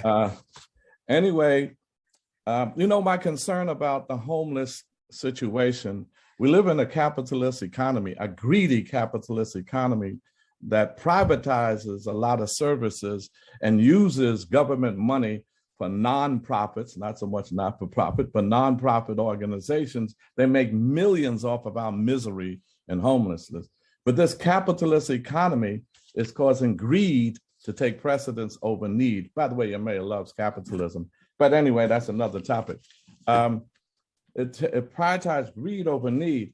My concern is a couple things. One, can we be clear, because according to the Finance Division's briefing paper, the executive budget has $481 million less than the budget from FY22. And they may say that's because of the federal money being taken in and out, but it's less. And how much damage would that do to services?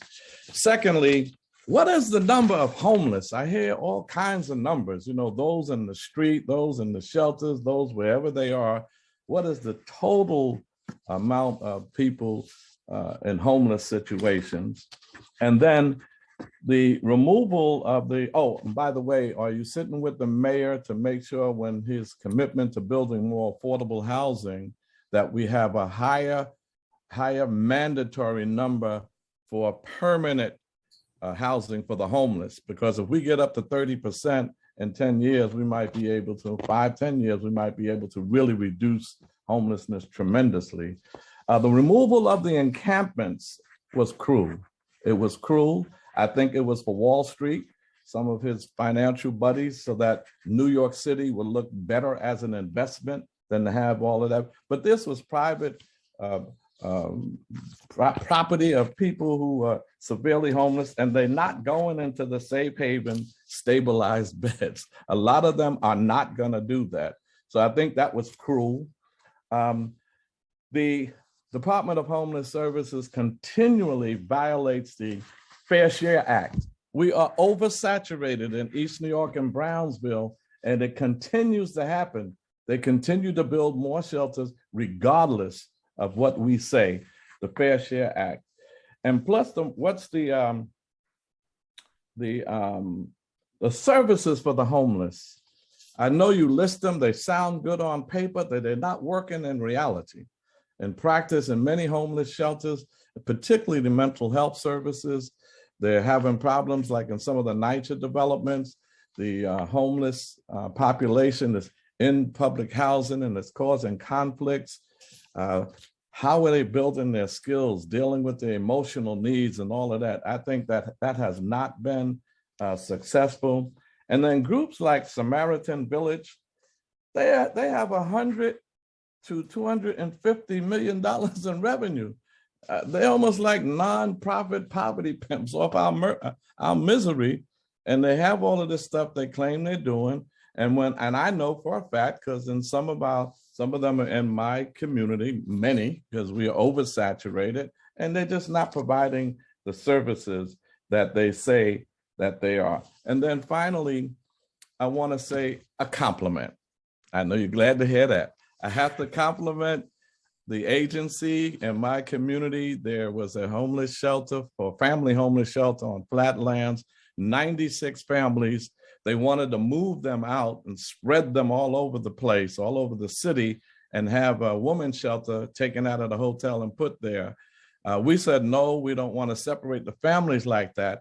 Not only did Commissioner Banks and the agency not do that, but they found 96 families permanent housing for those families. And I want to highly, highly commend the agency for that. And that's the kind of work we need to do. Thank you.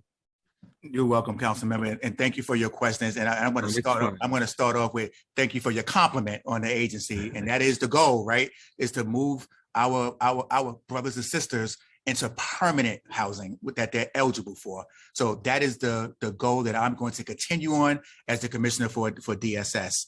In regards to the budget, you're absolutely on point. The reduction is mainly related to the federal dollars. There's going to be no interruption to services. The mayor was very clear to us that, we have to ensure that no cuts are to direct services or any type of client services or layoffs. None of that was a touch. It was really primarily related to the federal dollars that no longer is available to us. Just one quick thing on that. The federal dollars was $481 million. I find it hard to believe that doesn't hurt nobody, because those were federal programs. It's hard to believe, but go ahead. Okay.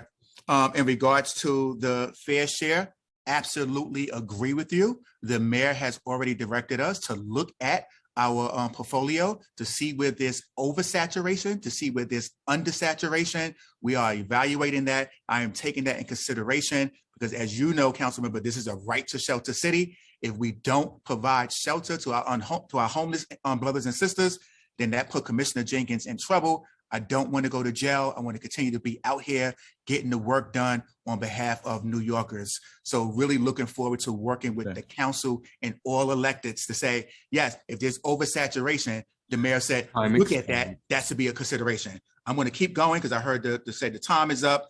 The services for shelter, totally agree with you. Working with Administrator Carter to look at those services. I don't know if you know my story. At one point in time, my family and I lived in a shelter. So I know services are extremely important. So looking at how are we addressing services to the adults, but I'm really focused on those kids. Because when I was in shelter, I don't recall any attention being paid to my mental health.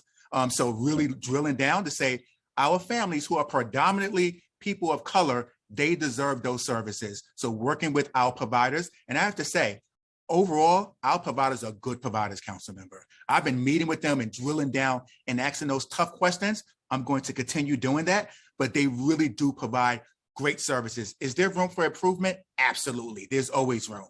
I'm identifying those gaps and I'm filling those gaps. Well, thank you very much for your answers. Looking forward to meeting with you. I'm gonna have my office set up a meeting with you. Yes, and sir. We can locate some of the shelters in my districts on Madison Avenue and Park Avenue and the Upper East Side of Manhattan. I have great locations for you to. Okay, I appreciate it, council member. And Gail's district, Gail Brewer's district.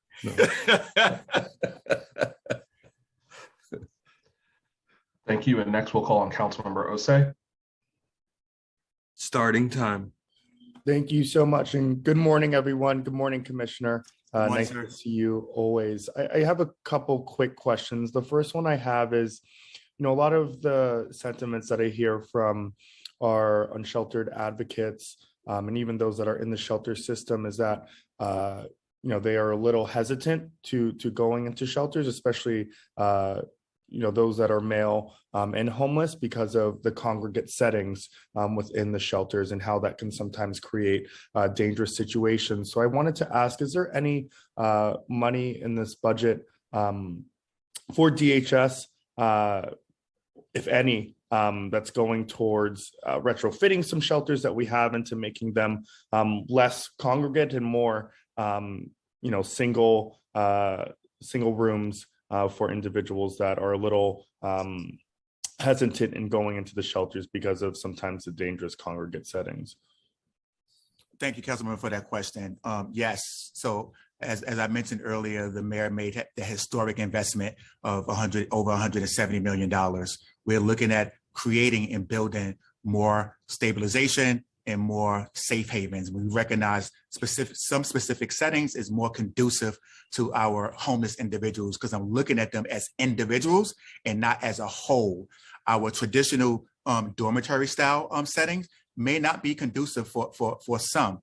But as I said, also, we are a right to shelter city. So we still have to ensure that we have shelters and we're building shelters. The difference in this administration, council member, is that we're building purpose-built shelters. We don't want to retrofit and just put people into a box and we know it's a square. So we want to make sure that as we look and we're working with our providers, that the settings are appropriate. So if it's appropriate, which is not that the whole dormitory style, which dormitory style works for some, but not for all. But if it's purpose-built, we recognize that's a better way to go. Amazing. Thank you so much for that answer. And just the other question that I have is, how much of the budget is dedicated to getting housing counselors and staff for the shelters? So that particular question, I have to get back to you on, and I would do that today because I know we do have it. But I'm going to see if one of my colleagues do have it, if Ellen or Jocelyn has that number. Ellen? I will, while Ellen pulls that up, what I would say, council member, is that the budgets and for all of our contracted providers do have allocations for social services staff. So on site, we do have case managers, housing specialists, directors of social service that are already built in to provide services for those who are on site. So that's already in the budget right now for those who are doing the service for us for the 72 providers. In terms of specifics, I don't have that number, and I don't know if Ellen has that. All right, I would would love to get that number back by the end of the day. But thank you so much. Thank you so much, Commissioner. Councilmember, looking forward to meeting with you as well. Yes, likewise. Okay. Thank you, Councilmember. Next, we'll turn to Councilmember Brooks Powers. Starting time. Thank you and good morning, everyone. It's good to be here. Thank you, Chairs Ayala and Brandon and the committee staff for facilitating this morning's hearing. And also thank you, Commissioner Jenkins, for your testimony. Just a few questions, but first I'd like to acknowledge in the short time that you have been in your position, you have been a true partner to my district. And I just want to publicly acknowledge that and thank you for your partnership. And while we have a long road ahead, especially as we look to have greater equity across the city, I am pleased at what I've been able to see thus far. So I just have a brief question for you. The council requested an additional $41.6 million to expand domestic violence shelter capacity, but no funding was added in the executive plan. Survivors of domestic violence are often in extremely unsafe situations and are most in need of this housing resource and other critical sources of support. Can the agency discuss how they plan to meet the needs of these survivors, given that the shelter system currently has insufficient capacity? Thank you, Majority Whip Brooks Powers. And I have to say, it's been my pleasure as well working with you and your team, who has been amazing, respectful, reliable. And yes, we're going to continue to build on our relationship and not walk away or hide, because we know that we're working on behalf of your constituents, our fellow New Yorkers, to services that DSS provides. Look, in addressing the DV, we continue to evaluate and ensure that we have proper services. We have a vacancy rate within our system. It's relatively low. We make sure that we have available emergency beds, tier 2 beds to meet the demand for our vulnerable population. We want to make sure that the survivors are receiving the services that they so deserve. Just yesterday, I was in Queens at a ribbon cutting for a DV shelter. So it was a wonderful one because we opened one up where pets friendly, so survivors can go there with their pets. We're going to continue to explore and see how we can improve our services and make sure that it's available. So again, when the need arises, and if it arises, we always, as we do, is work with OMB to ensure that we have proper funding for it.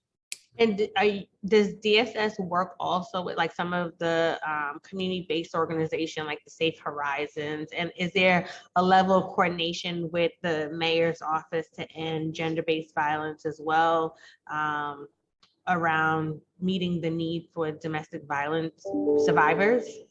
Absolutely, Majority Whip. This administration, the Adams administration, don't believe in working in silos. So we are definitely working with our sibling organization, NGBV. We're working with community-based organizations to leverage the services that's out there for our clients. So again, not working in the silo, but working in partnership with others to ensure that our clients receive the services they deserve. And my last question around this is, with the coordination, do you feel like there is a fiscal gap that exists in terms of meeting that need for the domestic violence shelter capacity?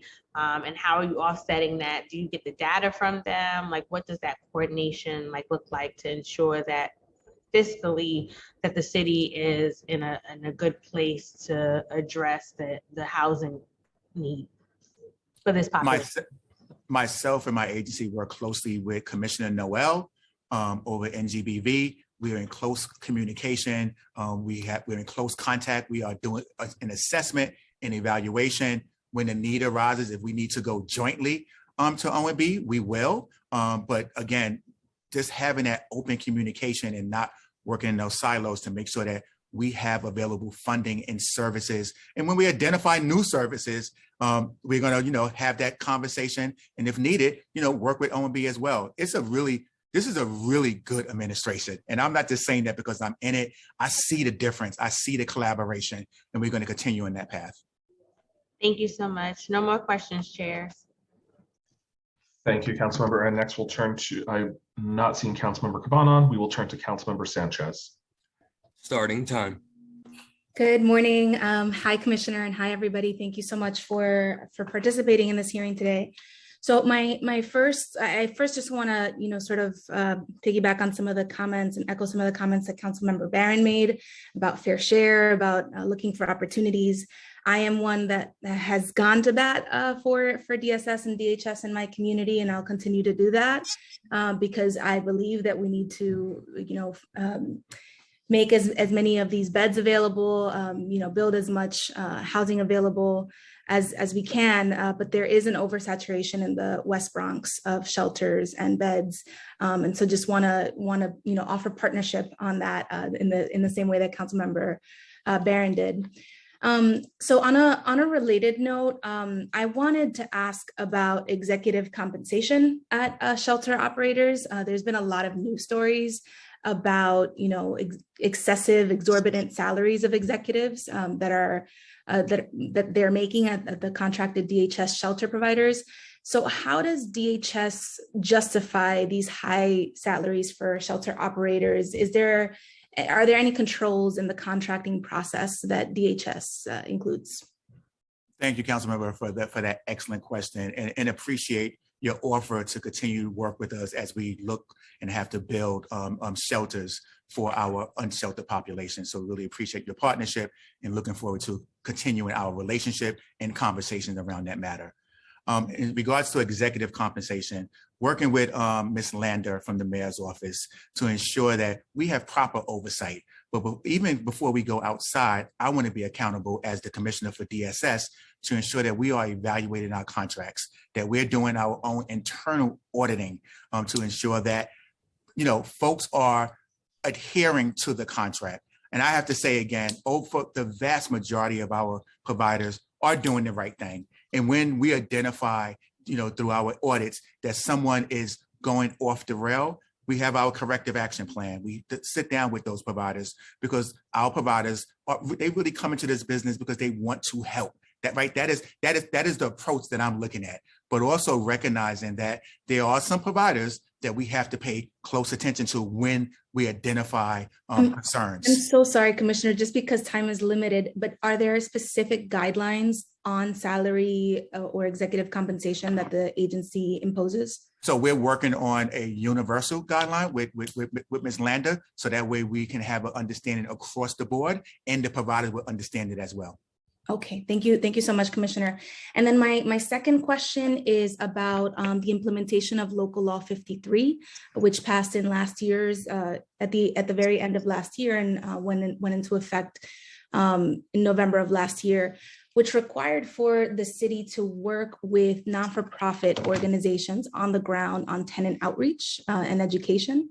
And I specifically want to ask about that because my community is just rife with abuse, right? We're at the heart of the eviction crisis where our folks are really struggling, and folks knowing their rights is really important, and being able to work with community-based organizations that they know and they trust, the organizers that they know and they trust is very important, not diminishing what PEU does and what other agencies do.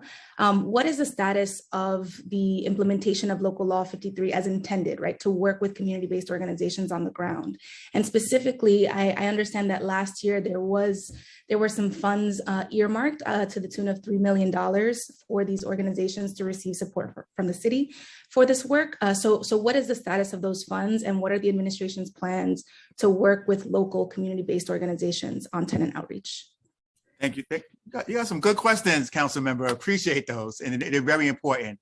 So with Local Law 53, as you may be aware, that was an unfunded mandate.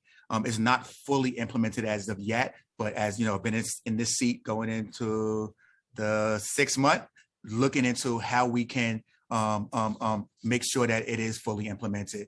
It's important. We want to make sure that our clients, our tenants know their rights, and working closely with PEU, Tenant Protection Unit, to ensure that clients are aware and that they know their rights. Working with Commissioner Palmer, right? When we recognize that if there's some discrimination, want to make sure those referrals get over to that agency, and we make those referrals and proper follow-up is done. So looking forward to having that engaged conversation with you, if okay with you, and I will get back to you on where we actually stand. Thank you so much, Commissioner. And I'll appreciate that. We need to build capacity, especially in the lowest income communities, and working with those on the ground organizations is an excellent way. So thank you so much, Commissioner. Thank you, chairs. Thank you, Council Member. Thank you, Councilmember Sanchez. Next, we'll turn to Councilmember Brewer. Starting time. Thank you very much, Commissioner. Thank you for, we'll follow up on that question I asked the other day. I appreciate that very much. Yes, this is on the issue of homeless prevention. Now, according to the material we have, there's less money from 22 to 23 for that topic. What my question is about, we obviously want people to have the best outcome possible, which might be to stay where they are or to get something similar. So folks coming from the upstate prisons, 9,000 a year, half of whom, according to Fortune, end up in the shelter system. What I would prefer, and I want to know your opinion on this, because obviously this would require money, would be to have them go to Fortune or Exodus or whatever the appropriate community is that works with this population. Is that something that you're considering? Is there any money allocated to that? It would cost more, but then you would have, I think, a better outcome for the individuals, and they wouldn't end up in the shelter system. What are you doing about that? Thank you, Councilmember. I think I heard you clearly. I know you was breaking up some, but I think the gist of your question is how are we working with other organizations such as Fortune and Exodus for folks not to go into shelter and to go into one of these programs. Right. And it's almost, it's half of the 9,000. So it's like 4,500 or more going to the shelter every single year. Yeah. Excellent idea and question. I did have a meeting with the state corrections commissioner because we want to discuss, their exit plan. What is that? What does that look like, and how we can be helpful? So I'm in conversation with the state docs to seek to determine how can we work collaboratively so folks who are released and did their time, right? But don't have a place to go when they come back to New York City if this is their place of residence and not have to go into our shelter system. Those conversations are ongoing. We'd love to continue this discussion with you as well, because it is a good idea. But we are meeting with the state, and we discussed a pilot where individuals can not go into the shelter system, but go into a program that's managed by the state for a certain period of time as they work, and we work with them on a more stable housing plan. Okay. I mean, I think it's a great idea, particularly if groups like Fortune are involved, because they understand the peer-to-peer community and can make sure that people are housed and have the appropriate services. Same thing with people coming from the military. How many, I know when Lori Sutton was head of that office, we actually met with the different militaries trying to see, okay, who's coming to New York? Because they do end up in your shelter system. So do you have any numbers? And are you also suggesting meeting with the military to do the same kind of thing, a discharge, perhaps not to your shelter system? Is there any discussion along those lines? So absolutely. Like, as I said earlier, we don't work in silos in this administration. So Commissioner Hendon, I have a very good, close relationship with him. We're in constant communication to determine what's best for our vets, right? We don't want our vets going into shelter. We want to work on getting them in some type of permanent housing or supportive housing if that's what they're eligible for. So we're constantly in constant contact to determine how do we address this population in a dignified fashion.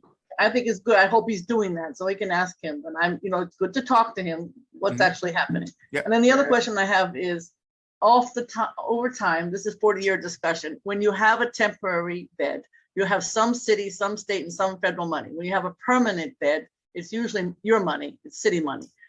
Do we know the amount of city money that goes into temporary versus state and city, and state and federal? And is there any discussion about pulling it? I know you lose the match and just using it for permanent housing. Thank you for that question. That's a complex question, Councilmember Brewer. I've been asking it for 40 years. Go ahead. For 40 years, I've been in this position for 4 months. So I understand, Councilmember. Let me see what we can pull. I have a discussion with the Chief Financial Officer to see if that's something that's available to us. Okay. And then the other issue, there's less money for homeless prevention. Why is that from the previous year to now? Why is there less money for homeless prevention? So as we know, the key to preventing homelessness is prevention. So we are looking at ways, and we're working with our wonderful providers with home base.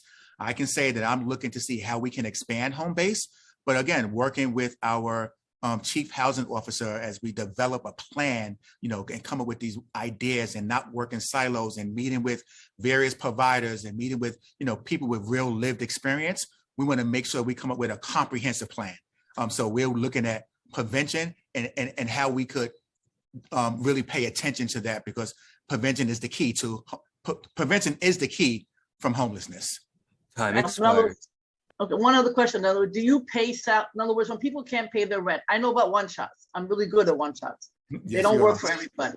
So I've gotten $29,000. I know how to get one-shots. But the issue is, are you actually paying rent to people out of some of your budget for those to avoid to because not everybody has. What are we doing to keep people in their rent is the issue. So Councilmember, you broke up again, but yes, we are working. Okay, go ahead. There's the Wi-Fi. It's okay. We are working with our home-based providers to ensure, of course, we want to prevent any type of evictions or going into a homeless shelter. We are the providers actually are aware, as you are, refer those individuals to HRA to apply for a one-shot deal. When that occurs, we are also encouraging individuals to apply for ERAP, because we know ERAP has those built-in protections as well, but we're not waiting for a decision as of right now to pay any rental arrears for individuals who are eligible for a one-shot. We are paying those one-shots, and that is a prevention tool that we have in our toolbox that we continue to implement. Okay, I guess from the staff, I'd love to know, where is it that there's a gap? My rent is paid. I'm not eligible for one shot. Not everybody is. What's going on with ERAP? Nobody get evicted. It's just a rent issue. Thank you very much. I want to know those numbers as to where that delta is. Thank you. You're welcome, Council Member. Thank you, Councilmember Brewer. I will now turn it back to Chairs Ayala and Brannon. I'm back.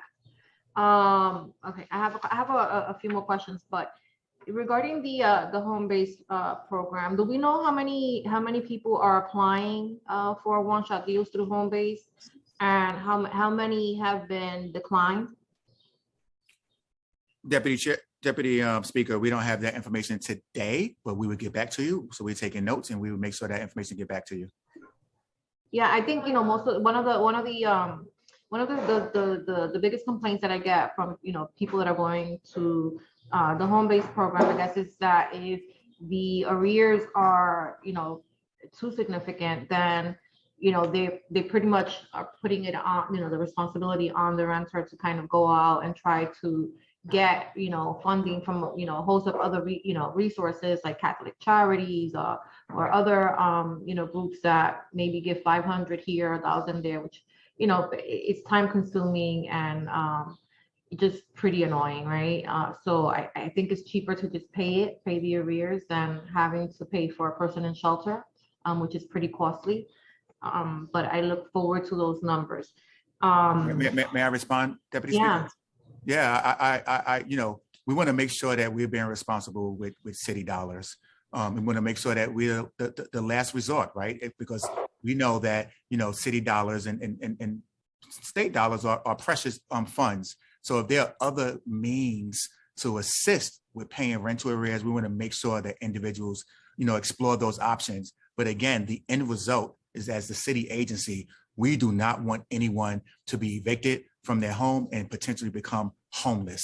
So when they come to us, we want to make sure that all other avenues were explored. But in the end, once that is verified and they're eligible, we're going to make those payments, because you're absolutely correct. We want to make sure that folks stay within their homes.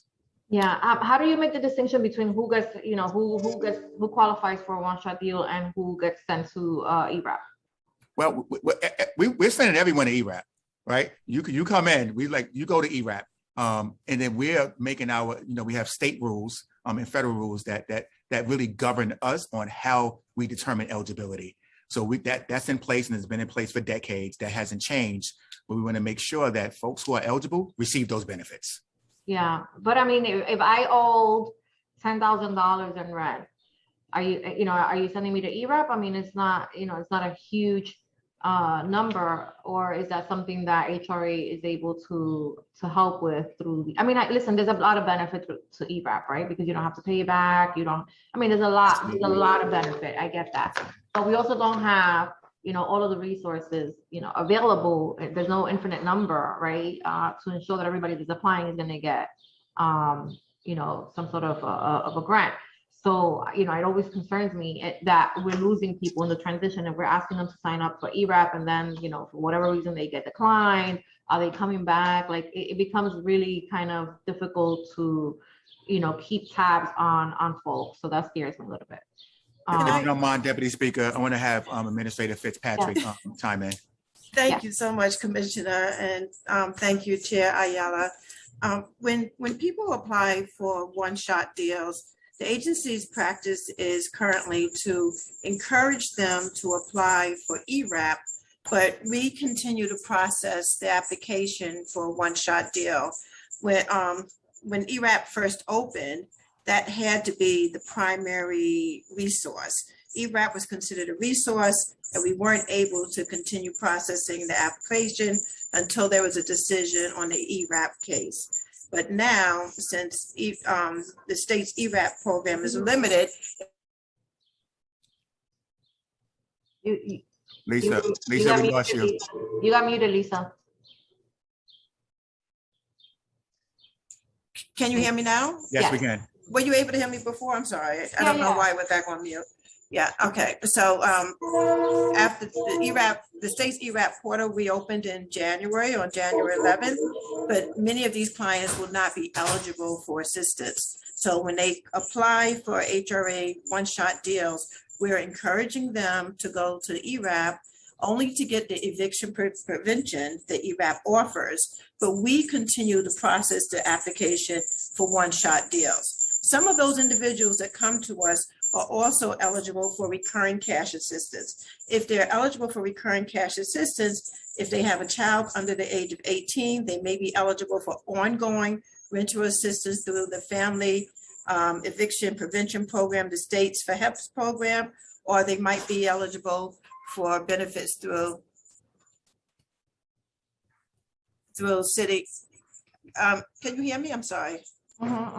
Yeah, and I'm not sure if my camera is not on. They're telling me there's something wrong with my camera, but it's on. Okay, but they are eligible for ongoing rental assistance through either the City FHEPS program or FHEPS program. And we're also trying to help people through the home-based program apply for the emergency housing vouchers. So through those three strategies, people may be eligible for ongoing rental assistance. If we only focus on that one-time payment, the month after we make that payment, if the household does not have a future ability to pay, then they start accumulating arrears again. And that doesn't serve anybody. So we want to make sure not that they just get that one-time payment, but then they also have a future ability to pay. So this way the landlord doesn't file an eviction against them 2 or 3 months after they get that one-time payment. Got you. I know that Councilmember Caban is back. I just have to ask a question. Two more questions regarding the capital project. So for me, we struggle, right, with the congregate setting and the singles. And I wonder if any thought has been given to conversion of existing dorm setting transition to singles, and if any capital funding has been allocated towards something like that. Thank you, Deputy Speaker. As we evaluate and look at our footprint we have across the city, those conversations are in consideration, but we're really mainly focused on, as I said earlier, our purpose-built shelters to make sure we get it right going forward. I'm going to be honest, it's going to be a challenge going back and then, having to, as you do, if we do any conversions, finding locations to place those individuals temporarily while that construction is occurring. But the goal here is really looking forward at our purpose-built shelters and our low barrier locations, such as safe havens and stabilization beds. I mean, I get it, but I just think that we have so much, we have vacancies at the existing sites, and it's just like, we're creating more and not really utilizing what we have, right? In the best way that, possible. And I get this is like way beyond, us but I think that there's some thought should be given to conversions of congregate settings into singles, because we know that that works, better. And Commissioner, so, could I just, thank you. Yeah. One thing, Deputy Speaker, it is also important to make sure that we have dormitory staff, because I think there are situations that we do need that setting for those individuals who need that, because not every individual functions well in single rooms, because depending on what their status is and what's happening with them in terms of the individual, what's happening with them individually. So we have to really make sure that we have settings to meet every person's needs. So we have to be careful about saying we need to have a single setting for every person. I'm sure that we can there are creative ways of creating, getting the same outcome and, being able to provide that added level of, oversight without having to make people feel, uncomfortable. I mean, I couldn't imagine having to live in a dorm style. And I was in shelter, and I shared a room at the Catherine shelter site with 2 other families, and we were divided by, a very small, divider. And I mean, it was horrible. It was horrible. So I can't even imagine. And this was a family shelter. I can't even imagine what it's like to live in that type of environment. It's bad enough to be homeless, but to have to feel like, you've hit rock bottom, it must be horrible. So, just something to consider, I think, as, as we move forward. It's 2022, and we have to kind of rethink, think outside of the box and reimagine, the level of services that we're offering, in a way that's more efficient and, that allows for some cost savings, because we're spending a lot of money as a city, opening, new sites and accommodating for new beds. And, I think that a lot of that could be alleviated by really rethinking the spaces that we already have access to. And then my final question before I turn it over Deputy to Speaker, if I may, Deputy Yeah. Speaker, I look forward with collaborating you on that thought process. Yeah, I think, I would appreciate that. The final question is really regarding the cost of the street sweeps of homeless encampments. We've been having some difficulty trying to ascertain who has complete oversight, under which agency, are we budgeting, for these services to be rendered, so can you provide details on the cost of the recent sweeps, and was any funding added in the executive plan? So, Deputy Speaker, I can't provide the exact funding, but it is, as you're aware, it's a multi-agency collaboration with our sanitation department, DHS outreach staff, NYPD, and we are working in collaboration, right? The whole goal with the encampment cleanups is really to build that trust and bring individuals inside so we can provide the services to them, because there's no dignity, and I think you're in agreement with me, with someone living in a cardboard box or in their own waste. So we're looking at how can we continue to meet that person where they are and build that trust and bring them inside so they can receive the services, not that they want, but that they deserve. Yeah, no. And I agree. I don't want anyone sleeping in a box, but I want to know how much city funding we're utilizing to do that work, and exactly which agency is getting has access to those dollars, because those are public dollars, and we should have a clear accounting of exactly how much money is going into these sweeps. And we've just been having a difficult time with the different agencies in terms of what percentage of those funds, if any, is actually going towards that work.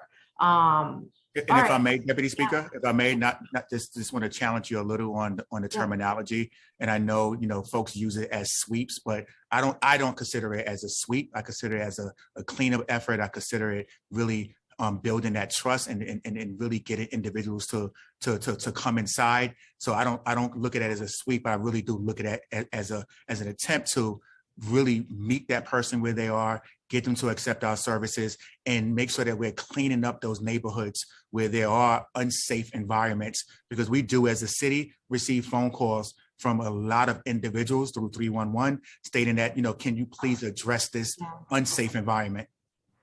No, listen, I appreciate it. And I you're a great guy.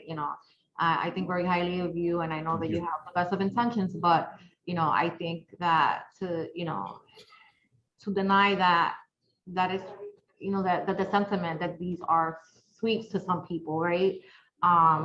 It's an accurate description of, of what's happening. And so I get it. I get what you're saying. And I really appreciate you and all of the effort that you put into this. I've seen you out there, on weekends, at night, and I really appreciate that, because I think that if you actually, in order to lead effectively, you need to kind of be there and live it and see it for yourself, so that you're better able, more not only connected to what's happening on the ground, but better able to assess, where we could be doing better. So thank you for that. And I want to acknowledge that Councilmember Caban was here. She had a question, and I would like to recognize her. Thank you. I really appreciate that, Chair Ayala. And actually it's kind of perfect, because I want to build on what you talked about, but I do have a reaction to the previous answer before I go into my question about it. Is that, I quite frankly, and with all due respect, it doesn't matter to me what you would like to call the sweeps. If you don't like the word sweep, for me, it matters to how the people who are being directly impacted are experiencing it. And they're experiencing it as violence. They're experiencing it as very negative effects. We have begun to use the word sweep because that is what they feel like. They have articulated that they feel swept out of spaces, further into the shadows. And I think that softer language and euphemisms can actually be a barrier and harmful to our efforts to create solutions, dignified solutions for people, and just to make sure that we are centering people's experiences, that this is not about cleaning up our streets, but it's about caring for our people, right? It's not about making other people more comfortable because they are uncomfortable with seeing folks who are in crisis or struggling, but rather centered around the support for those people. So I will get off my soapbox now, but Commissioner, you did talk a little bit about how the purpose of these sweeps and what you're trying to do is build trust. And so my first question is, what research or studies has DHS or DSS conducted to find out how homeless folks experience the sweeps, right? Because frontline outreach providers have raised significant red flags about the role of sweeps, including JCC staff, including stating that they wish that they weren't doing them. And so what specific clinical or other evidence do you have that people experiencing sweeps do not harm their relationships with outreach providers? Thank you for that important question, Council Member. And again, as we look at our cleanup efforts, and I say that the public is calling, I say the vast majority of New Yorkers are really calling because they care about these unsheltered New Yorkers. It's not about, get this site out of my neighborhood, but I really believe they really care about the individual or individuals that's there. But excuse me, Commissioner, I'm really sorry, but I know I have limited time. And so I just really want the answer to the specific question of, in terms of building trust, right, and the relationships to providers, what specific clinical or other evidence do you have that people that are experiencing these sweeps right now, that the way that this is being done does not harm their relationship with outreach providers? So we're working with our DOHMH, our clinicians, to really drill down. We're speaking with people with real lived life experiences. We're calling in. We're having that conversation on how we can do things better and how can we learn from the experiences of real life of people who were actually homeless or lived in an encampment, so that we can develop those policies going forward. Also, talking to other states and other leaders in this field, we're learning from them as well. I'm headed to Seattle next month to really learn how are they addressing their homeless population, and then really, to answer your question, is looking at what are the scientific evidence that's out there to help guide us. Been in this role since January, so really starting to really dig in to better understand how can we serve this population. Thank you. And I would love for us all at the council to be sort of kept up to date on what you continue to learn. is DSS finding it difficult to get staffing for the end of line initiative or the sweeps? And if so, like, why do you think that is? We're in active hiring for staff, and as I said earlier, across the job sector, folks it is a challenge with getting people to want to come into to the offices. But really, this is really unique, hard, difficult, challenging work. So we are looking to determine who's out there. I asked the council members, Councilmember Caban as well, if you know of any individuals that really is up to do this type of work, please send them our way, because we have positions and we want dedicated staff that can do this work with us. Thank you. And I know I'm running out of time, so I also want to kind of like ask a little bit more clarifying questions. I mean, essentially some of of what Chair Ayala asked, but would love some specificity. So I know that like it's an interagency effort. Like how are y'all communicating plans to other agencies, and who's the actual backstop for the process? So we're working with multiple agencies, and from DSS perspective, when we go out before the cleanups occur, we're out in the encampments, we're speaking with individuals, and we're really conveying that there's a better way. And I hope you agree, council member, there is no dignity living in a cardboard box. So we're expired, and we understand that each individual have unique challenges and unique issues that we want to address. And we go down there every day, every night, building that trust to hopefully eventually that person would say, yes, come in. And then we're working with our sibling agencies to ensure that we're working as a joint effort, not in a silo. No. Well, thank you. And I just will end by saying that, like, I do agree that there's not dignity in that.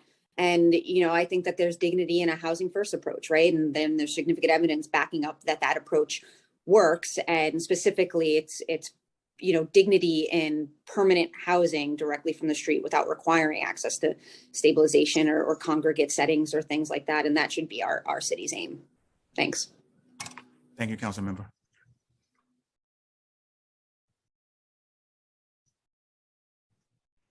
I have no further questions. Councilmember Brennan. Okay. Do you have any closing remarks? You want me to close it out? You can close it out. Okay. Commissioner, thank you. I think, I want you to see the council as partners here in this work. Obviously, we're focused on how these tax dollars are spent. Just want to make sure they're spent efficiently, make sure that there's quantifiable metrics that we can take back to our constituents to say, this is where the money is going, and here are some success stories of how we're actually getting things done and getting people to better outcomes. That's ultimately what this is all about. So we appreciate your time, and I think we're going to head now into our next agency hearing. So thank you all so much. Thank you very much. Thank you very much, Chairs. I appreciate it. And I would close by saying as well, looking forward to building on our collaboration and our partnership. It means a lot because we know that we are here for New Yorkers, and we want to make sure that we're being responsible with city funds and state funds and federal funds.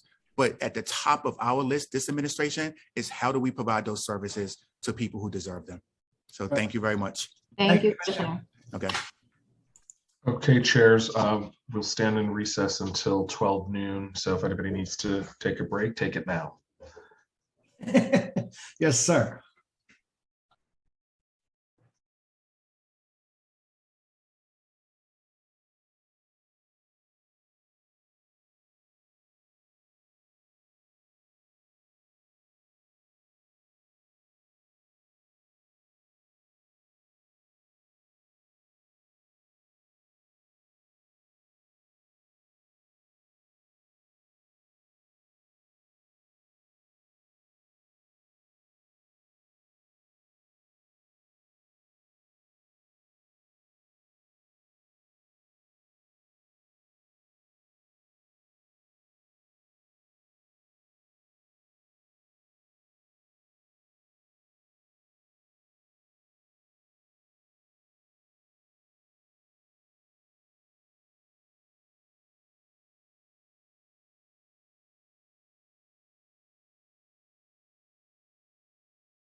Good afternoon to the members of the administration. If you'd like to use this time to test your audio, you may. Morning, Sergeant. Good morning, Commissioner. Picking you up loud and clear. Thank you. Good morning, Sergeant. Good morning, First Deputy Commissioner. Thank you. Sounding loud and clear. Good morning, Sergeant. All right. Picking you up loud and clear as well. Thank you, sir. Okay.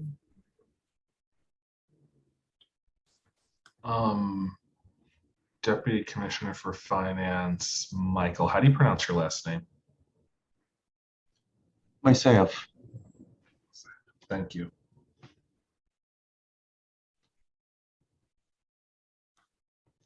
Okay. Deputy Commissioner Gendel, would you like to test your audio? All right. Good morning. This is Stephanie. Good morning. Picking you up loud and clear. Thank you so much. Thank you.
Chairs Brandon and Ayala.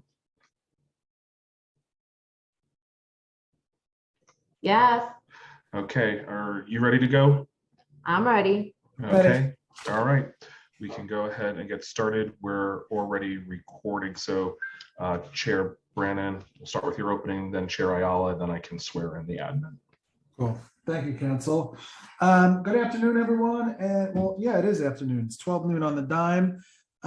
Welcome to the second portion of the 8th day of executive budget hearings.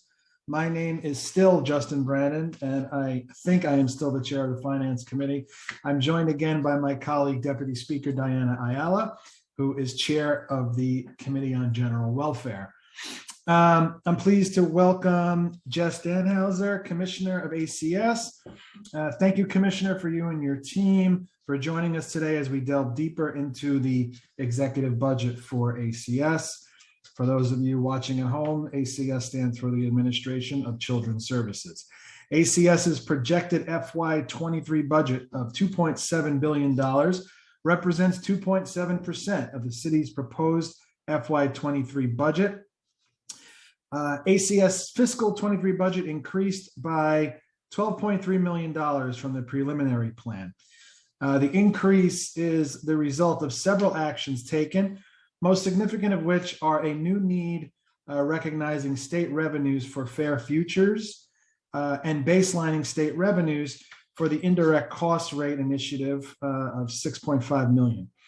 There are noteworthy swaps of $35 million in state funding for city funds in FY22 and $60 million in federal funding for city funds in FY23 related to the end of the Title 4E foster care waiver. These swaps offset each other and have no impact on ACS's budget. My questions today as chair will focus on childcare funding, the state and federal budget risk, and secure detention facility renovations. I want to thank Dane Krupp for his hard work on today's budget hearing and everyone behind the scenes who make these hearings possible. I'm now going to turn to my co-chair, Deputy Speaker Ayala, for her opening remarks. And your favorite council member. And my favorite, sorry, I'll add that. I want the record to show. Good afternoon, Commissioner. I'm Deputy Speaker Diana Ayala, Chair of the Committee on General Welfare. We will now hold the committee's joint hearing on the fiscal 2023 executive budget for the Administration of Children's Services, or ACS. Thank you to Finance Chair Brennan for his leadership and partnership throughout this budget process and during these hearings. A reminder to those watching to please take note that members of the public are invited to testify next Wednesday, May 25th. Now you may visit the council.nyc.gov website to learn more. Welcome to Commissioner Dan Hauser. Our work continues to protect and support New York City's children and families. ACS is the city's leading agency on child welfare, and the work it does lies at the intersection of poverty, racism, mental health, housing instability, and the availability of community level resources. We must be laser focused on building the infrastructure of care, compassion, and treatment that is needed to help families thrive. ACS's fiscal 2023 executive budget is $2.74 billion, an increase of $12.3 million, or 0.05% from the preliminary budget. The increase is the result of two main actions: a new need of $5.3 million baseline state revenue for Fair Futures and $6.5 million in state revenues added to the indirect cost rate initiative. Following a program to eliminate the gap in the preliminary plan that removed 227 positions, the executive plan makes no further savings in fiscal year 2023 or the outer years. There are 7,073 full-time positions in ACS's budget in both the current fiscal year and fiscal year 2023. The City Council has long partnered with the administration to make critical progress. This includes the Council Signature Fair Futures Initiative, which is set to uplift 4,000 young people across all 5 boroughs next year. The additional funding for Fair Futures brings the baseline total to $30.7 million, of which $20 million is city funds. This funding will enable ACS to engage foster youth and youth involved in the juvenile justice system up to age 26. ACS is working to engage alumni who aged out of Fair Futures at the current limit of 21 years old, but who cannot receive support next year. I look forward to hearing the administration's strategy for expanding Fair Futures and providing real support for at-risk youth in the nation-leading program. These are precisely the type of upstream preventive investments in youth that the council has long advocated for, whether on mental health, job programs, or wraparound services.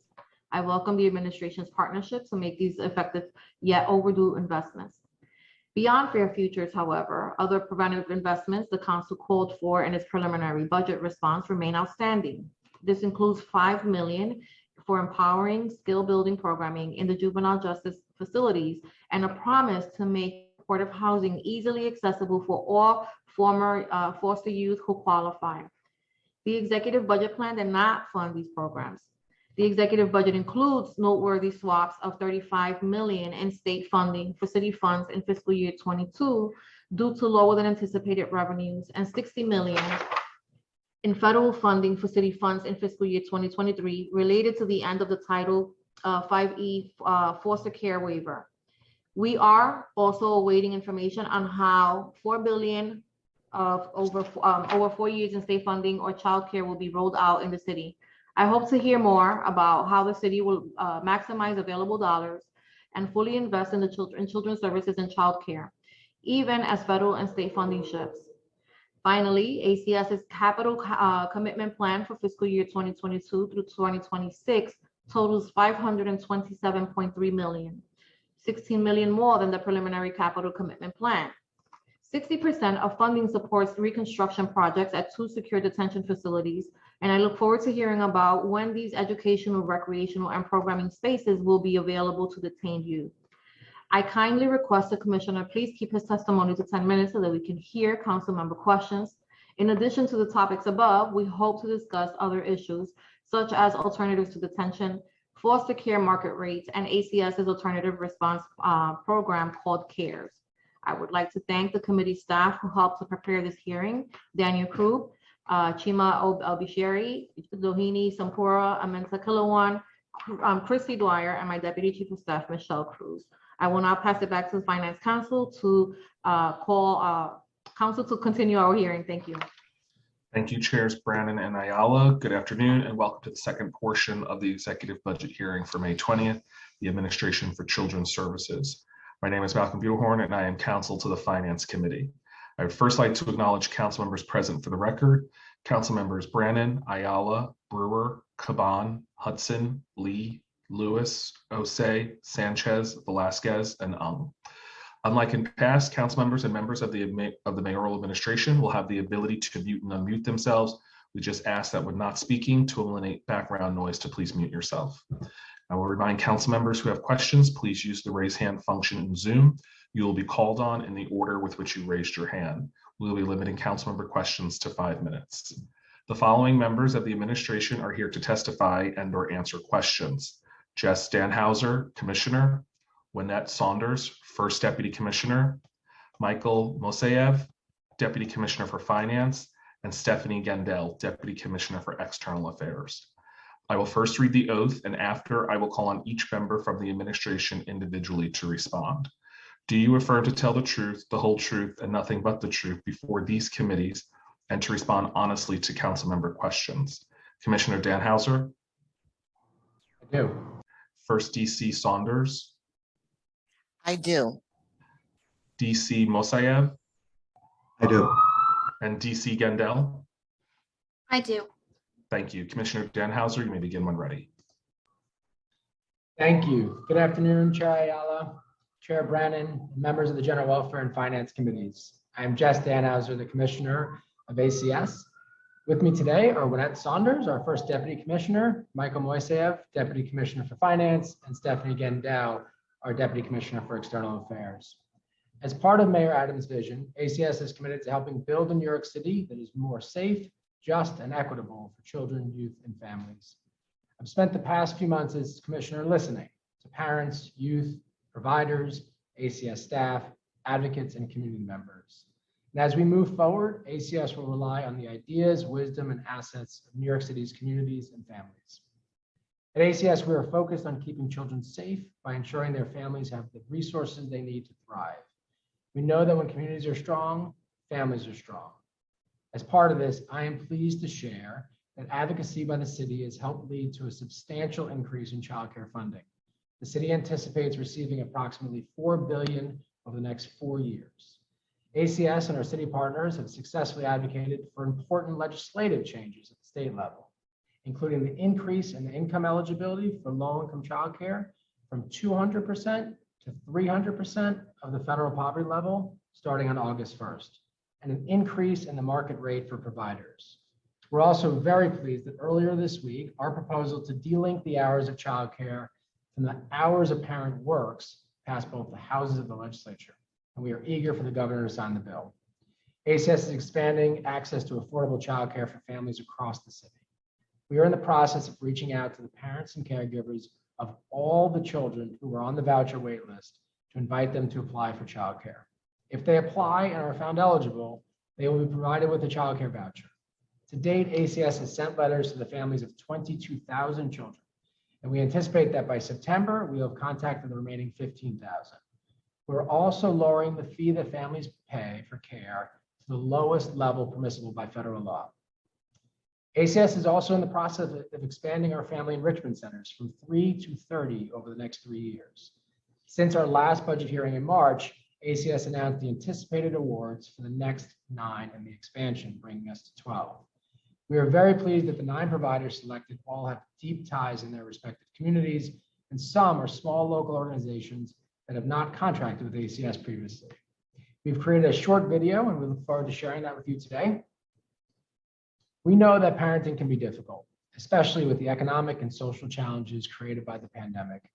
ACS contracts with over 135 preventive services programs to provide free voluntary services that are available in every community, regardless of immigration status. Each year, more than 35,000 children and their families receive prevention services. And we know these services lead to good outcomes and that parents feel they're beneficial. As part of the 2021 Family Experience Survey, we surveyed thousands of parents with participation in prevention services, and they told us they were overwhelmingly satisfied. 93% said they were happy with the services, and almost 90% said they would recommend the services to their friends. We've been taking a close look at our child protection practices to see how we can continue to build on our work to keep children safe while reducing trauma and better supporting families. We're continuing to expand both the number of families that are served via the CARES track and the number of CARES units that handle those cases. Over the past year, we've increased the percentage of cases that go on the CARES track by 71%. By the end of 2022, we anticipate increasing from 32 to 48 CARES units and to 64 by the end of 23.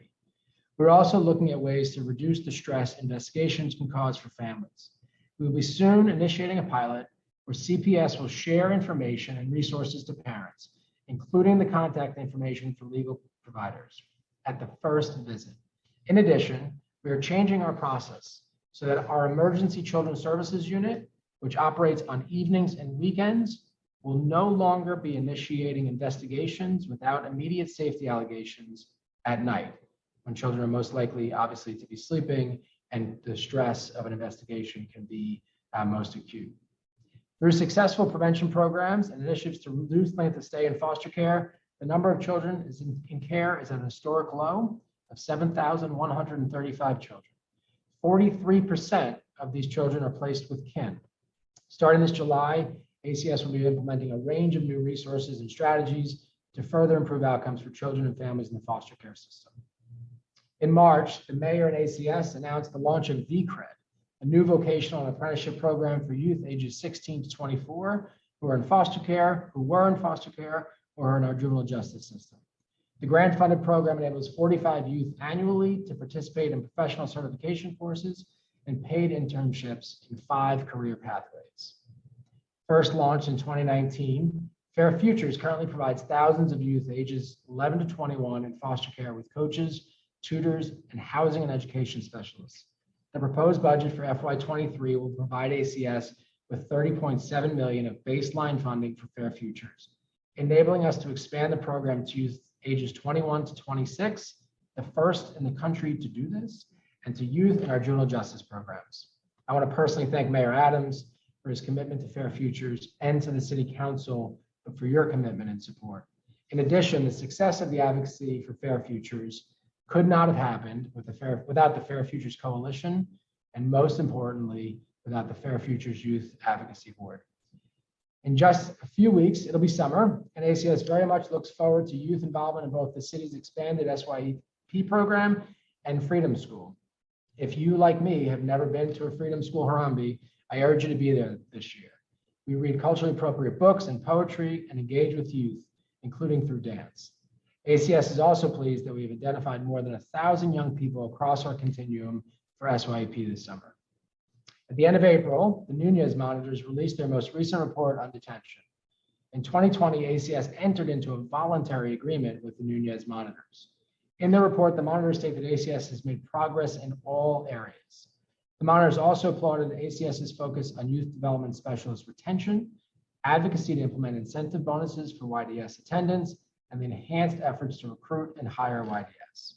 In early May, ACS released our concept paper for the close-to-home juvenile placement and aftercare system, which is the system of care of youth who have been adjudicated juvenile delinquents by the family court.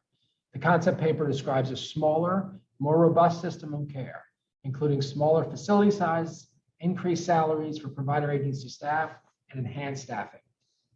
There are no new FY23 cuts to ACS in the executive budget.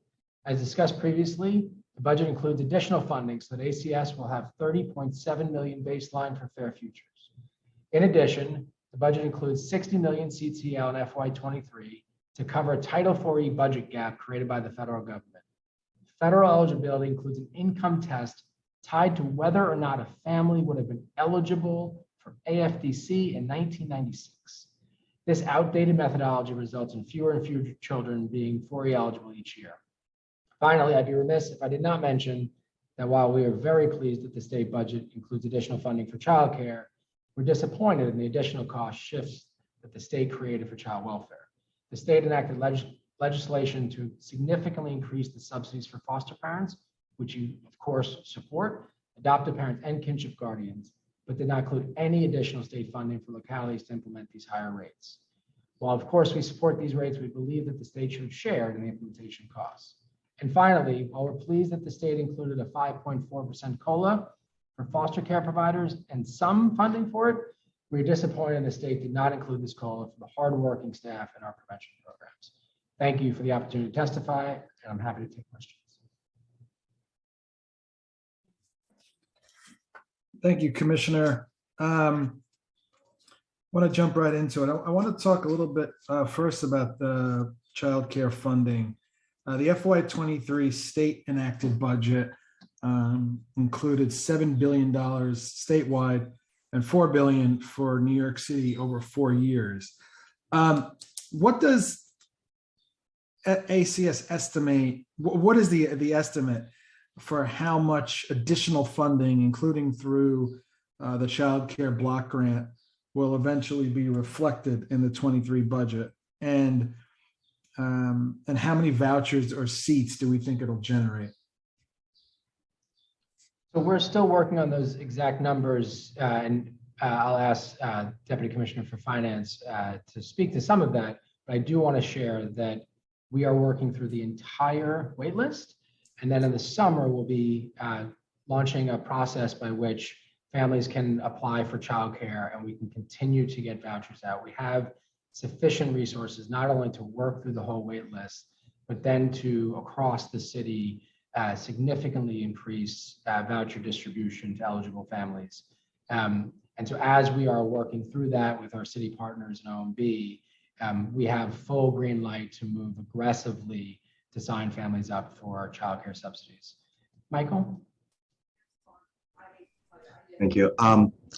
That's exactly right. We are still working through the exact number that will be available next year, but we are at a point where funding is sufficient and it all comes down to eligibility. And so we're really accelerating our efforts to determine eligibility, help families through the process. We've put some resources behind speeding up that process over the past year. And so without question, there is substantial funding. I want to be careful about using an exact number, but as you can imagine, with $4 billion across 4 years, we're talking in the billion-dollar range in any given year.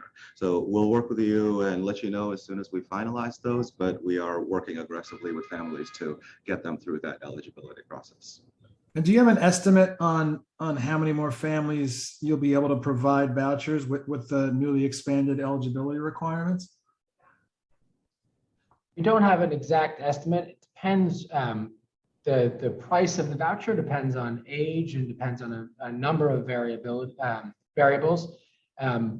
We can keep you updated on the number of families that we are signing up and enrolling and providing vouchers to, and the number of families that apply.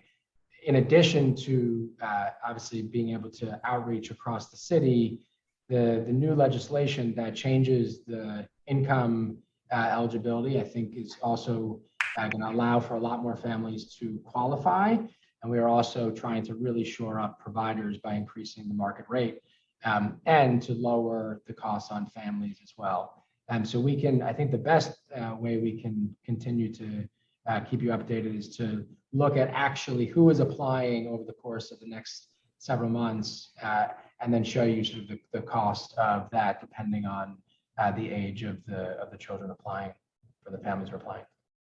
I mean, how many seats do we estimate would be generated over the next 2 fiscal years as a result of the 2 child care tax credits?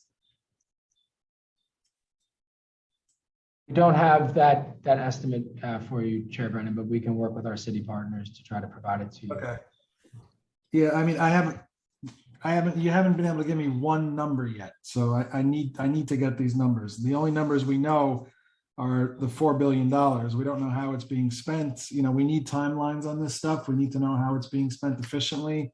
So we'll follow up with you on that. Let's I don't know talk if it would about, be helpful to talk about the difference between a childcare voucher and a contracted childcare seat, but just to be clear, ACS administers the childcare voucher system, and so a parent takes the voucher wherever they want to go, and Right. DOE administers the contracted system that would be expanding capacity for seats in a contracted system. so even for some of these estimates, when do you think you'd be able to get them to us?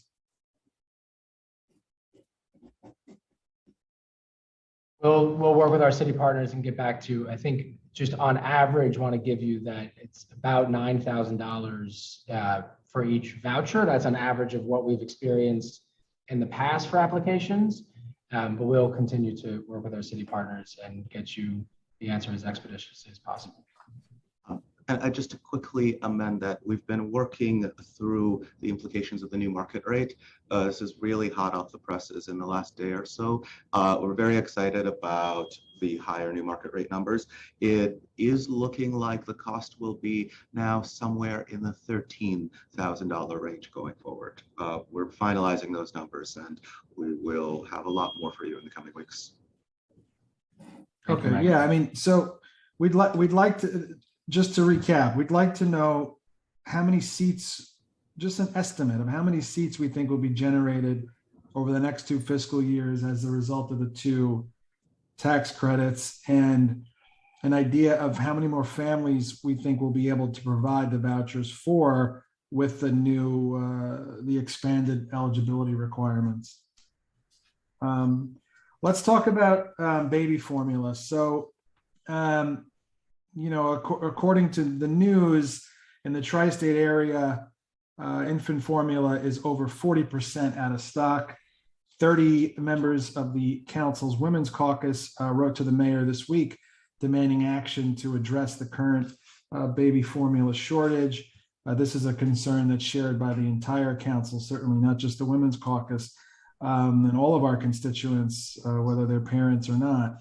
The members requested tighter monitoring of price gouging, and in addition to whatever swift action we can take as a city to purchase the available formula. So how is ACS supporting families through the family enrichment centers or through other services or programs to ensure children's nutrition, and how many, and also how many families reach out to ACS for this type of assistance?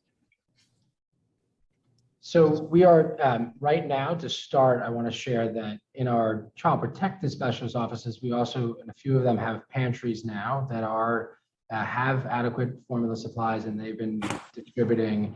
We also have a program across all of our Child Protective offices to get supplies and services, including formula, and so we're delivering it to families. I don't have the exact number. We have an adequate supply at our Children's Center as well, and we've been working with our providers, gift cards and other ways to make sure that we can make sure that families have formula.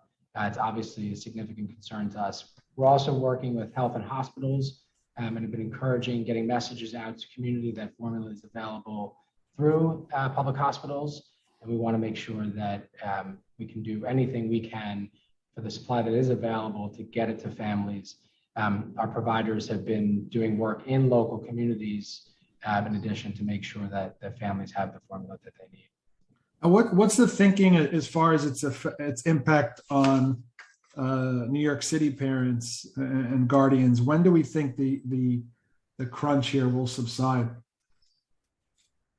What we've heard at the federal level is that it could take a couple months. We're doing everything we can to stay on top of that with state partners as well. Obviously, anything that adds stress to families is something that we are concerned about and want to ameliorate as quickly as possible. I also want you to know that we do not see an absence of formula or as an issue for child protection. Our job is to, in those situations, get families the help that they need. And that's what our Child Protective Day program is working to provide.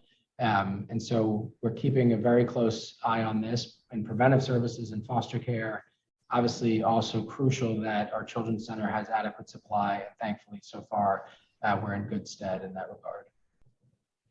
Okay, I'm moving along to budget risk on the state and federal. The termination of the federal Title 4E waiver represents a major risk to baseline funding for ACS. And there's a cost shift to the city of $60 million in the executive budget for FY23. So what are the anticipated gaps moving forward? Do we anticipate it's going to be $60 million a year? We are looking at that with OMB. I think that is likely unless there is change at the federal level. This is a cliff that the federal government has created. The 4E waiver, Chair Brannon, as you mentioned, allowed for stable funding from the federal government. That sunsetted along with the Family First implementation. The parts of the Family First implementation are in place, but a major part around preventive funding is not in place. The state has put its plan for prevention funding, it's a statewide plan, into the federal government in preparation to begin to draw down federal funds. So it is a analysis that's going to require looking at how much in federal funds will come for prevention, and really important to us that OMB put the $60 million in the budget, which really allows us to make sure we can commit to our providers that the support that we put into the new contract extensions is there. And I can talk a little bit more about that later if folks wish. And how will the state foster care market rates impact ACS's budget? The state hasn't promulgated those rates yet. We are disappointed that they have not put any resources into our budget for those rates. Obviously, we are in enthusiastic support for additional financing for foster parents, for kinship parents, and for adoptive parents. But the state decided not to provide any additional funding for that, which is a real disappointment. So we are working with OMB. As soon as those rates are promulgated, we've told our providers and our foster parent networks that we will get those out as expeditiously as possible. It is a real commitment of ours, but we cannot give a fair estimate until we hear from the state what the rates are going to be. Okay, so is the anticipation that the administration would backfill the total amount that may be mandated by the higher rates?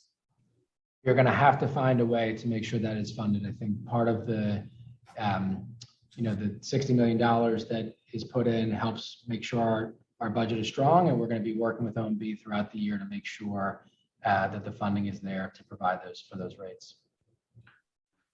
Okay, with ARPA, what's the amount of ARPA funding in the executive plan? And I guess our concern is the risk from its lapse in FY25 modest, since a few ACS initiatives were supported with ARPA funds. Michael, can you speak to this? Yeah, the ARPA funding in our budget is actually very modest. It was just at one point being used to support the indirect cost rate initiative. I can make sure we send your staff the exact numbers soon, but it's actually a fairly small number. Just look it up for you. Okay. Just a couple more. So with regard to the secure detention facility renovations, so the total amount planned for reconstruction at detention facilities across the 5-year capital plan is $343.9 million, which represents about 60% of ACS's plan. Can you provide an update and timeline on the phase 2 renovations? And are there any design or construction milestones that are coming up? We just met an important milestone on the design front, where we were able to identify a vendor First Deputy Commissioner, do you want to speak to this? I do want to share as I'm passing to it. This is a really important capital project. It's going to expand vocational education, mental health, and family visiting spaces in our 2 detention centers, one at Horizon and one at Crossroads. We're also making sure that there are a number of milestones that are priority, including making sure that we move from sort of traditional keys to electronic keys. There's $17 million in the budget to make sure that we make that change. And I'll turn it to First Deputy Commissioner to speak to a little bit about where we are in the design process. Sure. So good afternoon, esteemed colleagues. I just want to start off by saying that ACS is committed to providing safe and age and developmentally appropriate settings for young people, regardless of where they may be cared for within our agency. As a result, the funding will be utilized to support improvements and expansions to spaces for education, vocational programming, as well as visitation areas for family and our youth. It will also support critical areas of functionality within each building, including but not limited to kitchen, medical, and mental health spaces. We just recently identified a vendor who will support us, an architecture firm who will support us in the development of the design. And we can share with you the timeline as it gets developed. Okay. How would education enhancements improve students' experience in detention after the renovations? And how much is budgeted for educational spaces? So go ahead. I can start off by saying that the majority of the funding is focused on expansion for programmatic space, which includes education. The education options would change tremendously as we're focused on vocational and focused on the number of older youth that are coming into our facilities. So it's really going to speak to the need that all youth may not be interested in traditional education. While we offer traditional education route, GED, we also want to be able to expand on vocational training that will include automotive, plumbing, carpentry, electrical. Right now we have OSHA, and we also have culinary etiquette, but we really want to expand those options so young people can have access and really take a look at what their interests might be and incorporate their voice into what the curriculum will look like in the future. And last one from me. So the plan brings $12.2 million forward from FY 27 to 22. But does ACS anticipate that funding actually being spent this year, or will a future plan roll it out again?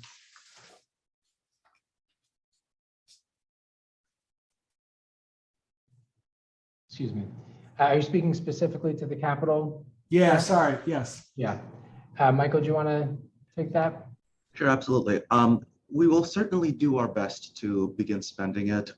Capital construction is a very lengthy process, but we've received approval to move forward on the design, and so that will begin spending money down. We will move to the construction stage in the next about a 2-year time frame, and then that will really accelerate the spend down. So we'll certainly do our best to spend it as quickly as possible. And Chair, to answer your previous question, there is $9 million of ARPA funding in our budget. Oh, great. Okay, that's helpful. Also, I have one more prior answer. We were able to figure out that the city's estimating there'll be about 17,000 new seats created from the child care tax credits. Great. Thank you, Stephanie. I appreciate that. Okay, Michael, Stephanie, Commissioner Danhauser, I appreciate this. I'm going to turn it over now to Deputy Speaker Ayala, my favorite council member. Thank you, Chair Brennan. Thank you, Chair Brennan. It's nice to see you, Commissioner. Hope everything is well. My question is regarding Fair Futures funding and Fair Futures funding rises in the executive budget plan to 30.7 million. Can you confirm that the funding is sufficient to support services for all justice involved and foster youth up to the age of 26? Yes, so it will absolutely allow us to fully expand the model for foster care youth to 21 to 26. As you know, we've been doing that work for several years now for younger youth. We are meeting very soon with advocates, providers to really plan out in a co-created way the next steps there. And we're really thrilled to be able to be the first in the country to make this kind of commitment. On the justice side, I want to just make sure I'm providing you with the full detail there. We are starting it in the way in which we started the foster care program. So we're working with young people who are currently in the continuum, and then we'll be working over years to build out that commitment to them for the full Fair Futures model. And we'll be working with OMB on that. So we'll be rolling out some enhancements to contracts. We also are planning potentially an RFP to be able to do some of that Fair Futures work in our juvenile justice continuum. But we are just starting that work as opposed to where in foster care we've been doing that for a few years now. Perfect, sorry. Allergies. Oh my goodness. Of the approximately 4,000 youth that may be served in fiscal year 2023, do we know what the breakout looks like by age range, and will certain youth receive services before others? So we have about 3,000 who are in care, so under 21 or under, and then about 1,000 in the 21 to 26 range who've aged out. We are going to be getting as quickly as possible allocations out to providers, consistent with within their current contracts, and making sure that they can begin to hire staff and do outreach to young people. When I was at a provider agency, we launched a program to coach young people who are leaving foster care 21 to 26. It takes a substantial resource intensity in the front end to make sure that we are reaching out, not just with a letter, not just with a phone call, but going to try to visit them, sit down, have a meal, and really re-engage them in working with them on whatever they want to work on, as you know, right? Whether it's education or career, or they need support for housing. We're really excited about this. It's going to be a new learning curve for some of our providers, and we're thrilled that there's also funding to continue the collaboration with not only nonprofit providers, but with our philanthropic partners and consultants who have created a really wonderful implementation approach. There's a learning collaborative. The coaches come together very often. They share best practices, and we're really looking forward to building on that for the 21 to 26-year-olds. So we can keep you posted on how quickly we're engaging. It's obviously a real priority to finally end this cliff created when young people age out of care. I also want to say we are going to encourage and allow providers to work with young people who achieve permanency, right? So if they go home, or if they're, go through kinship guardianship or are adopted at 17, 18, we don't want to let go then either, right? We want to make sure that we're continuing to support their education and career pathways. So this is not just for young people who are aging out of care. It's a commitment to young people who the city has taken into their care to make sure that they have everything they need to succeed in school and career. No, I appreciate that. I really do. Do you know what the current status of the foster care RFP is? I do. We decided to extend contracts for another year, and that extension will begin on July 1st. We are grateful to OMB that they included all of the resources that are in the RFP in this contract extension as we complete the best and final offer part of the RFP contracts. The foster care contracts. Those will be in place. For this fiscal year, we'll be on the contract extension. For next fiscal year, they'll be fully in place, and we are on time for that. One thing I want to mention about the contract extensions and ultimately the new contracts is this is the first time that ACS will be paying providers on a budget basis. And so we have often lamented that the pay for foster care is sort of head in a bed, if you will. So for each day a child is in care, that's not consistent with our values. Our values are to have foster care where children return home safely or they achieve another permanency pathway quickly. I would not want foster care to be a long-term, but the money would actually, you get paid more the longer children stay in care. I don't believe that providers were keeping kids in care, but we weren't allowing them to really think through a thoughtful budget. They were estimating the number of children that have in the care in order to complete their budget and decide on the investments that they can make in that given year. So moving to a budget basis is a complicated effort, and I thank Michael and his team for doing that and working with the state, but it's worth, we're making it complex on our finance team so it's simple for providers to make investments that'll work for families and for young people. When was the last time that the rates were adjusted? The last time that the MSAR rates that the state sets are adjusted on an ongoing basis. They depend on the spending of a particular provider in any given year. We're also trying to bring some consistency to that, but they have been adjusted on an ongoing basis. Regarding the family enrichment centers, we've discussed that we have been a longstanding council. It's a longstanding council priority, and it's excellent to see that the current administration follows through on the previous administration's expansion plans. What is the current status of the 9 family enrichment centers that are expected to open in 2023, and will they be open on time? We are on track. We are working with all of the providers to register the contracts on time.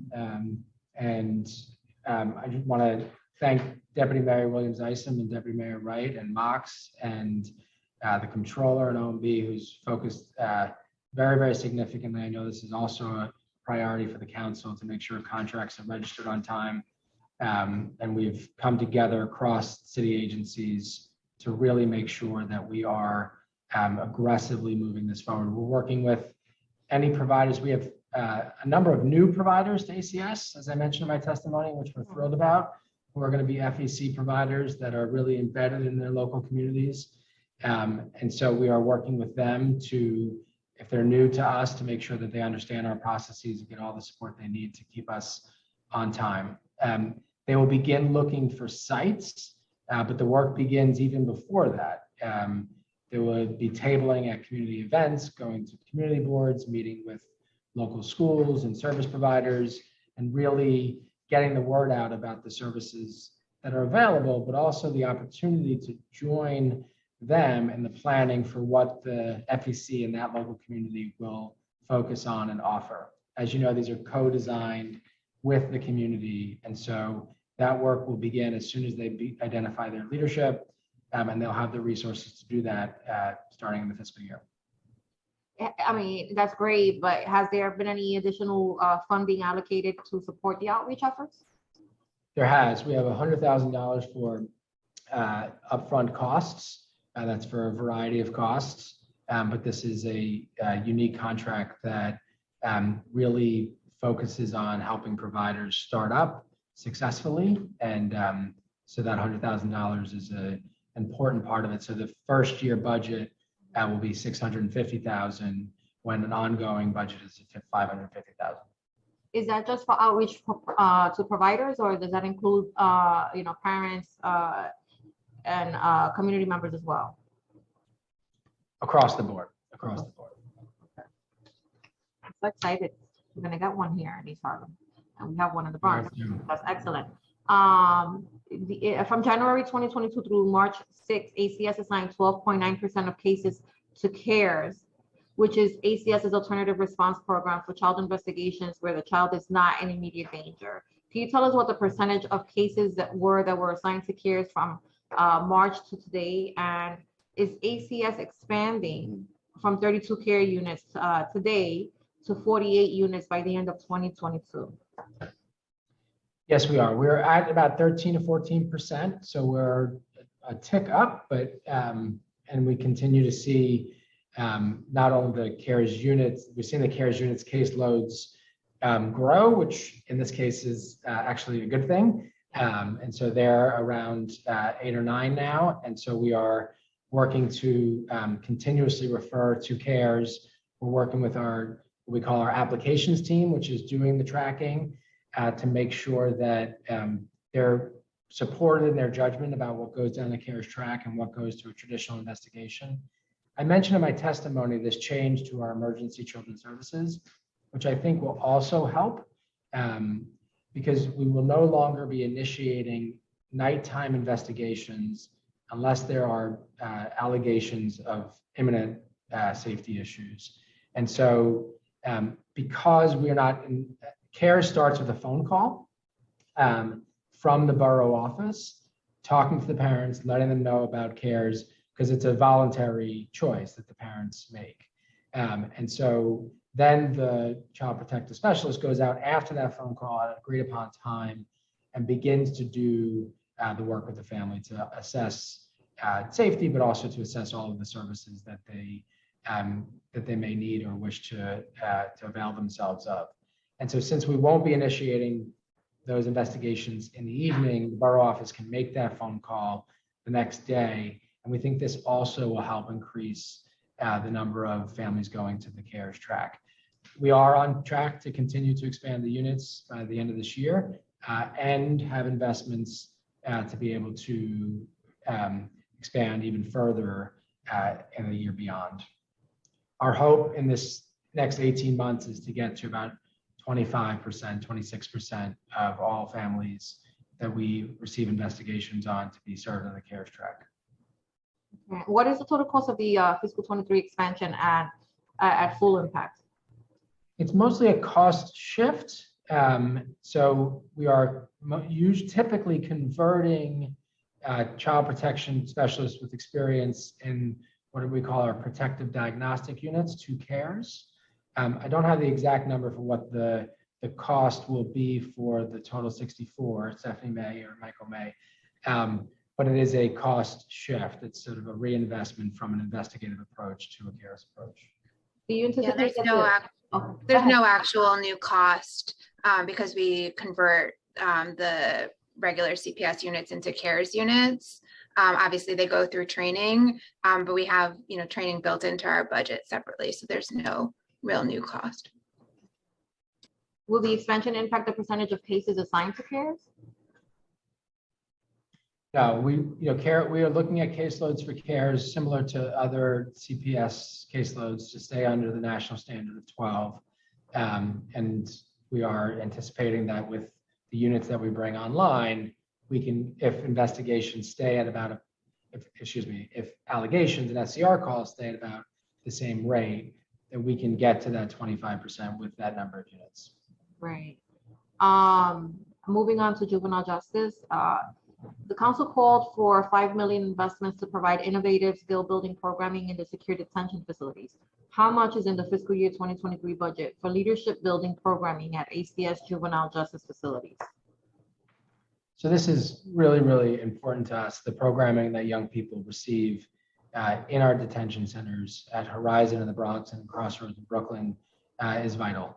And we are working really hard right now to reimagine some of those services as older young people have become with us. And First Deputy Commissioner spoke to this a little bit earlier, and I'll ask her to speak a little bit more to it. But we appreciate the council's focus on this area.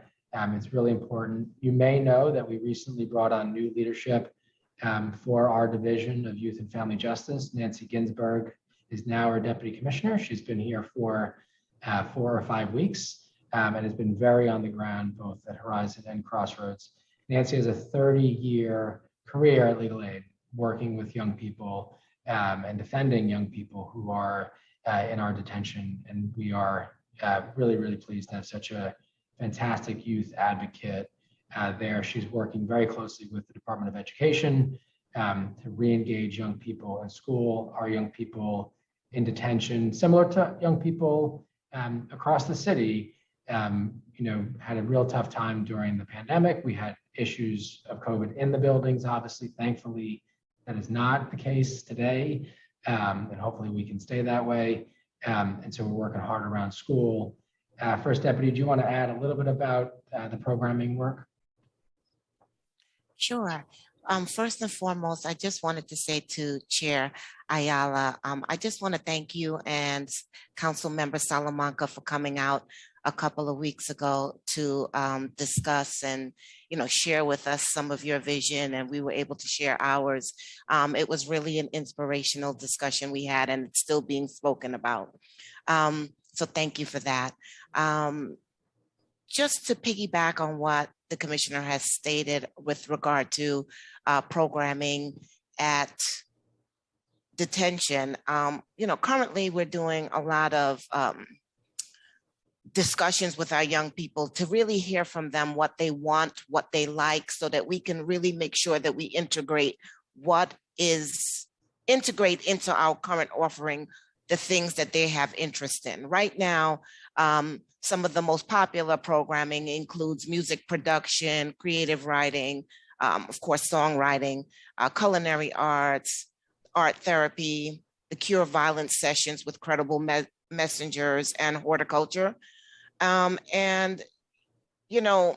are several discussions with our partners and DOE on how to continue incentivizing engagement. And we're really looking forward to continuing those discussions with many of our stakeholders and continuing to talk to our young people to make sure that we are offering things that they have interest in.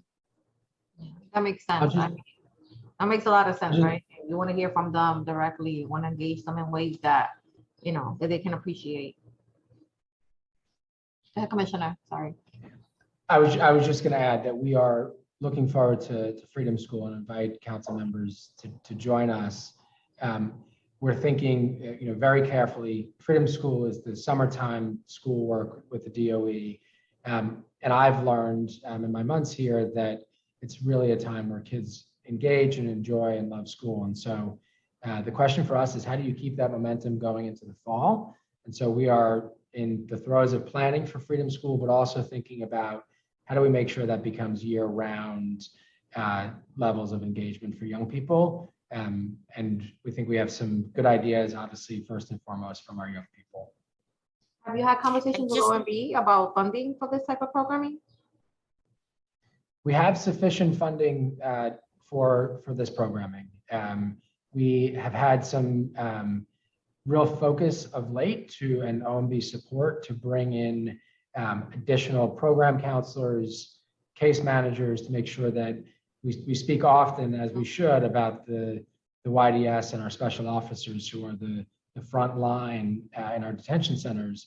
But there's a number of important roles around vocation and career. And so we're thrilled that we just got a number of folks who are joining us in those roles. And we have sufficient funding to support that. So we think we're in good shape. Also with the addition of, as we roll in Fair Futures to detention, that'll bring additional staffing of coaches into the buildings. Now, the Alternatives to Detention program has no change in its budget in the executive plan. How many ATD programs are there, and why aren't we seeing any expansion?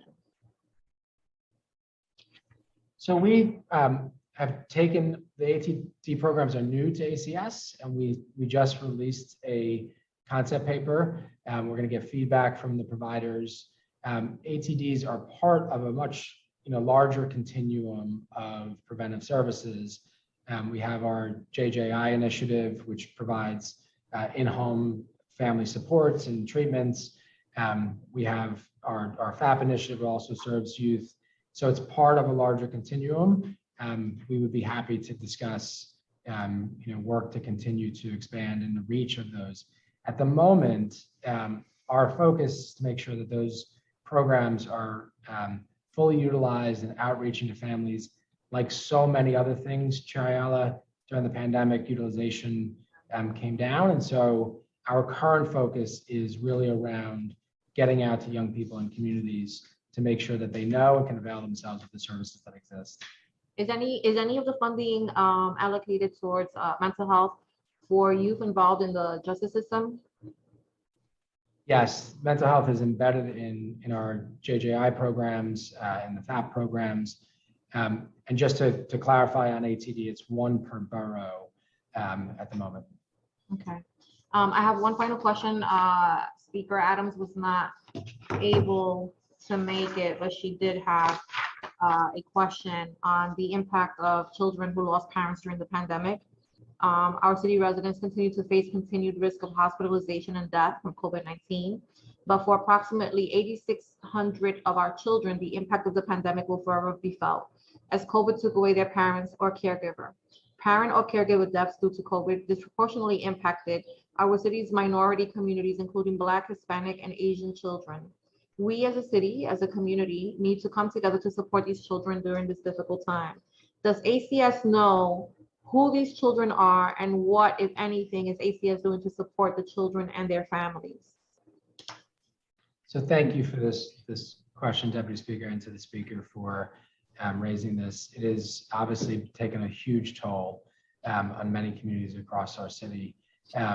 We are, all of the work that we're doing in preventive services with family enrichment centers, with childcare, we think is the best response to this, to continue to expand and get the supports out to families. In addition to so many young people losing their parent or primary caregiver, we know families are further strained, that a grandparent who used to be an essential part of caring for a child, watching after them, babysitting, and just being such an important source of stability and strength have been lost as well. And so families are under additional stress. And we want to make sure everything that we do is to support family members. I do think the rate adjustments for parents who are caring for kinship foster parents who are uncles, aunts, grandparents, and for adoptive or previous kin gap, which we call the kinship guardianship program, this will be additional resources for them as well. We know a lot of our families are taking care of children who have lost their primary caregiver. We don't have a specific number of course, and we don't think it's appropriate for us to sort of assume that there's a challenge there or a problem there, but we want to make sure that our outreach around childcare and family enrichment centers and preventive is really available to all these families. Stephanie, would you But like we to- also don't want to assume, Commissioner, that we don't have a problem there, right? Like, is there like a process for? Yeah, we've. Okay. Yeah, so I can jump in here. We've been, this is something we've been monitoring pretty closely since the start of the pandemic, especially if you could think back to March 2020. We really weren't sure what was going to happen, and this pandemic throws things at us all along the way. So we've been continuing to monitor that. And the good news is that there's actually a very small number of children who've come into foster care due to losing parents or a parent or parents to COVID. It's like less than a handful. That means that these kids who've lost their primary caregivers have been taken in outside of foster care. Either their other parent or other relatives are caring for them. And so I think all the items that the commissioner mentioned about our family enrichment centers and prevention services, and really ensuring that these new primary caregivers have what they need, unrelated to foster care, but out in the community, get the services and supports they need is critical. And that's why we continue to push those services out to the community. Are there children that, are you also trying to identify the number of children that are already in the system whose parents may have passed away as a result of COVID?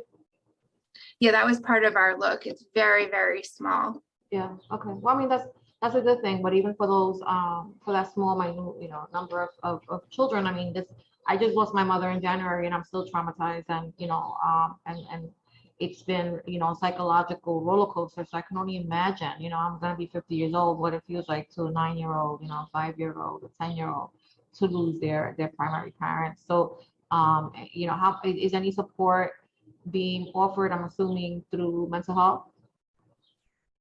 Absolutely. And our provider network has an extensive set of investments, some of them through Medicaid in mental health services. So all of our providers provide full and medical mental health services. I also think, Chair, that this is an important part of just to lift up our work with kin, with family members. For a young person, even though it's just a handful, as you said, we really want to make sure they have everything that they need and that they're in a familiar environment. And so currently, I mentioned that we have 43% of children in foster care with family or an extended relationship that preceded them coming into care. And it's even better around the placements initially this year. So we're at about 55% of children who are coming into our care today are being placed with family members. And obviously when a child has experienced trauma, being around somebody familiar is really, really important. And so our job is to support that kinship foster parent as best we possibly can, not only with appropriate financial resources, which the rates will help, but with all sorts of social supports. And our providers are doing a good job at doing that because, and we know, because we hear from foster parents, but also because children in kinship care are very stably placed. They're less likely to move in foster care if they're placed with kin. I can appreciate it, and I can appreciate how difficult your work is. And I look forward to coming back this summer to meet with some of the young people at some of the juvenile detention sites. And I will wrap up there because we have a couple of colleagues that have questions. Thank you so much. And I'm coming. Thank you. Looking forward.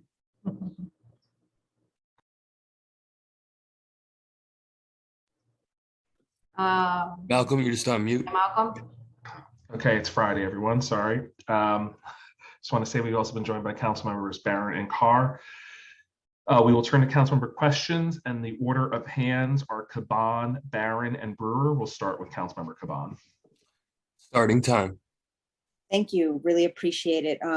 So I want to talk a little bit about the child care voucher system. Obviously, most of our child care programs are funded through the Federal Child Care and Development Fund, and it restricts eligibility to kids who are U.S. citizens. And although federal guidance does provide an exemption from verifying immigration status for child care provided in settings subject to public education standards, New York has not to date exercised that exemption. And proposals to include undocumented families in New York State's recent child care expansion were not included in the state's enacted budget. So just two questions for y'all.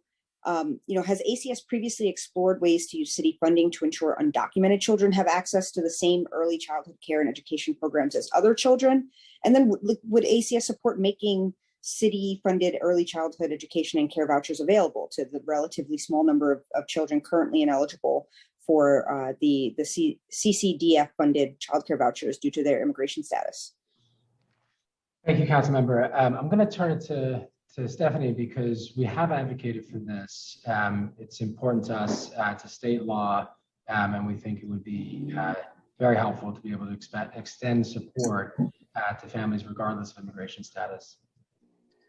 Yeah, I can start by saying the premise of your question is something we absolutely support. We want these children to be able to participate in childcare and benefit from the programs, and for their parents to benefit for the support. We've been advocating both at the federal and state level for this change, so far unsuccessfully. So I'll first start by saying anything the council can do to assist that advocacy would be appreciated.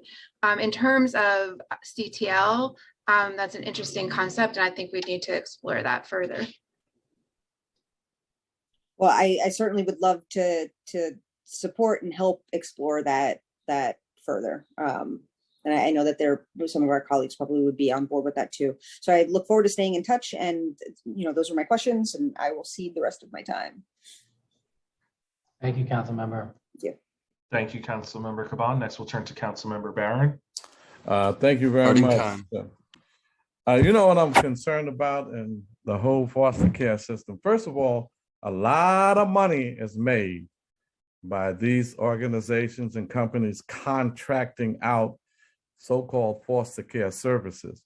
Oftentimes, the money goes more to agency administrative stuff sometime, or organizational administrators, than it actually gets to the child and the care of the child.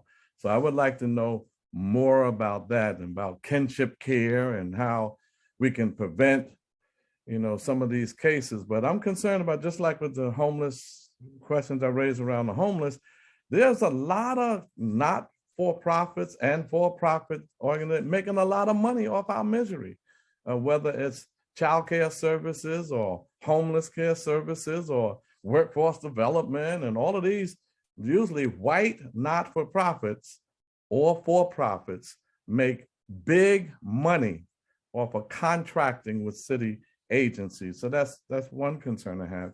And then the Children's Center, the Nicholas Capetta's Children's Center, if you can give me an update on that, what's happening with that, how's that going along?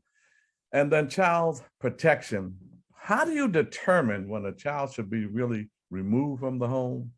I mean, that's a very, very challenging thing. A lot of Black people think that we're being abused and that sometimes children are taken from families when they shouldn't, and sometimes children are left with families that shouldn't be left with families.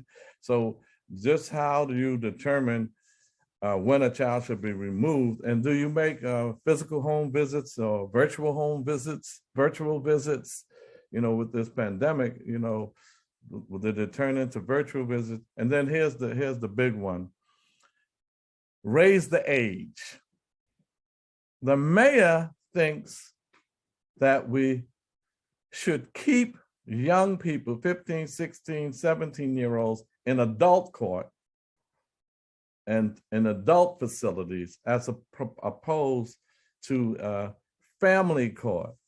So sometimes, the close to home concept, like if they're involved in let's keep them close to home. And then there's detention centers. I remember I used to have, you remember the Spotswood Detention Center many, many years ago? That was a big problem. The Brownsville Detention Center, jail. It's a big issue with this child care services for the Black community in particular. It's a huge issue. Some people are making a lot of money off it. And then you can't possibly agree with them. Here's when we get you in trouble, or you're going to give me a non-answer. You cannot possibly agree with the mayor that raise the age is bad, that these young people need to be in adult facilities. The mayor's wrong, and then he couples that with no cash bail. Neither one is what's causing crime. It's poverty, unemployment, and mental health challenges. And policing is not the issue, and certainly detention centers are not the issue. So you have a very, very, as you already know, heavy responsibility in protecting our children, protecting our youth. Raise the age simply meant that 16, 17, 18-year-olds, that instead of their cases that are nonviolent, non-threatening, going to adult court, and they go into adult facilities and become recidivism, increase the recidivism rate, go to family court and treat them as the minors that they are. So raise the age he wants to change. And just for the record, no cash bail did not cause crime to go up. No cash bail was just simply for those who committed non-violent misdemeanors. And so the narrative that that's raising crime and that these young people are out there, and they have problems, and there are some that are involved in that, but the answer cannot be more cops and more jails. It has to be more child care protective services, more prevention, and more once they do make that mistake and get involved on that level, it has to be about rehabilitation, not punishment that leads to recidivism. Thank you, Council Member. I'll start with your question and comment about contracts. I do think this new way that we are going to be funding foster care contracts is really important in that regard, where we are not going to be paying for each day a child is in care, but doing a budget basis, so that the incentives really become about getting children home safely or with family members permanently, other family members than their primary caregiver initially. I think the Children's Center that you brought up. Well, just back on contractors, there's a lot of companies making a lot of money What are the salaries of like the executive directors of some of these organizations that you're contracting out to? So I can look for that, council member. I think those agencies are serving across systems. Most of them are not solely contractors with ACS. They raise private dollars. They raise. But I mean, what is the ACS allowing for an executive director to make in these organizations? Same thing like we was mentioning Samaritan Villages. How much do their executive directors, how much do these groups make? You know, what kind of salaries are they making? We have limits on administrative costs and make sure that the vast majority of the funding goes directly to programming. I think also investments in things like Fair Futures that are going directly to young people and trying to make sure that we're listening to young people's voice and how budgets are created. We have our own Youth Leadership Council. We have the Youth Advocacy Board. We're also working really hard with other city partners around housing for young people. What you said earlier about the money going to young people and going to families is really important to us. We don't set a cap on the salary. What we do is make sure that only a small percentage goes to anything but direct services to families. I did want to just speak to the Children's Center as well. I spent a lot of time there in my first few months. First Deputy Commissioner Saunders has done a great job making it a more healing and thoughtful place and staffing and a safe place. So I'm really indebted to her work that preceded me and continues. We are working with our providers. We're launching a new process that will be led by Sabine Cherry, who's got a long history. She runs our Youth Leadership Council. She's listened to our young people. And for young people who are at the Children's Center, we do a case conference, look at, can they go home with services? What is in their absolute best interest? What services can we wrap around them? She's going to bring all parts of our ACS continuum and provider network to bear, and really to hear from young people. Where do they want to be, and where do they feel most safe? I will say to you, the mayor has pushed us upstream and has told us that he absolutely does support Raise the Age and us continuing this. We think it is absolutely vital that the 16 and 17-year-olds who are arrested come to us and that we provide them everything that they need, in addition to making sure that they have access to best counsel, access to their families, that they get the programming and supports that they need. That's lastly, what the mayor's rhetoric is. He's saying that Raise the Age, he does not support some of it, and he wants to use the term dangerous and to be included in it. Dangerous to who? You know, who interprets what dangerous is. Time. So he double speaks on that, but go ahead. And on the CPS front, I want to share that we do a careful analysis. The standard is a major change in the standard of evidence, which we supported and continue to support, where a case is indicated for maltreatment if there is the preponderance of evidence now. It used to be just some credible evidence, and we're seeing our indication rate come down as a result of that. Those families still are offered supportive services, preventive services if they'd like it. The standard is imminent risk of harm. And during the pandemic, the courts accepted only emergency applications. And we've learned a lot from that. We were able to keep children safe with our preventive services, bringing less into court. We're also starting a pilot, council member, that I think is really important. We're in the first visit to a family's home, we will have a flyer. We're starting a pilot in the Bronx and in East Harlem. So they have a flyer either for Bronx defenders or neighborhood defenders of Harlem that says, call us for all information about your rights and the resources available to you, so that families can early on understand what their defense can look like. And so we're excited to be able to roll that out. It's very important that we do our job while assessing safety. It's equally important that families understand their rights. Thank you. Thank you. Thank you. And next we'll turn to Councilmember Brewer. Thank you very much, Commissioner. A lot of the wonderful contracted agencies, and maybe I am not understanding it, has to do with funding for their staff. Now, in your testimony, I know you mentioned correctly that there's less money for preventive staff members.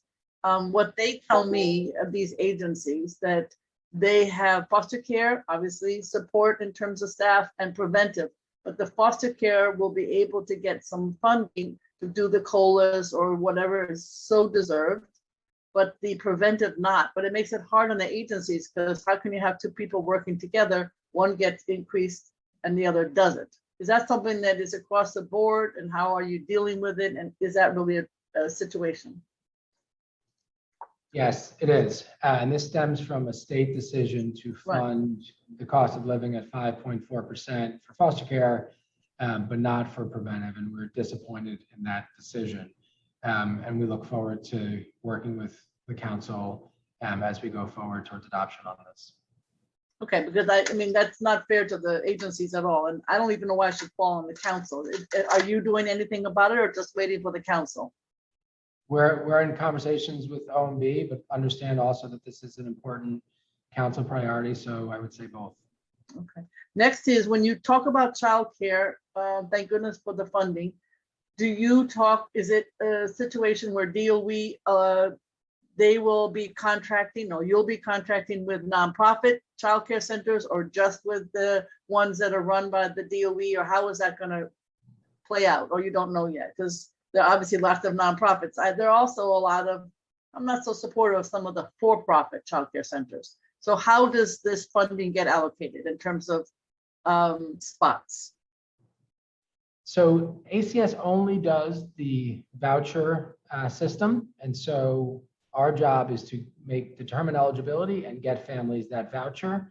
And then they make the choice of where to purchase childcare with that voucher. And we work with our DOH-MH partners who oversee parts of the certification process, and obviously DOE, who directly runs these programs.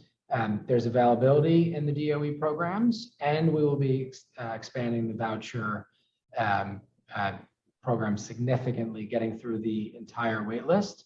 So I hope that answers your question. We won't be directly contracting with providers through ACS. That's a DOE function at this point. Okay.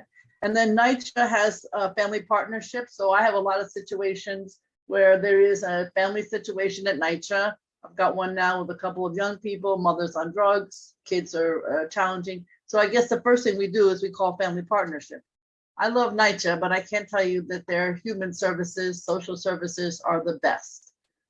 Do you work with them? How many of your cases are at NYCC? And how do you work with those very stressed families? And how do you work with NYCC? Because there are a lot of challenges there. I love every one of those families, but it's hard. How do you work with family partnership?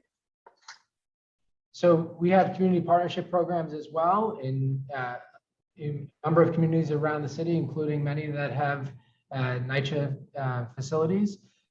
We work with NYCC when we are advocating for families. They are responsive to us. We use, we outreach to them to make sure if a family is in a difficult housing situation.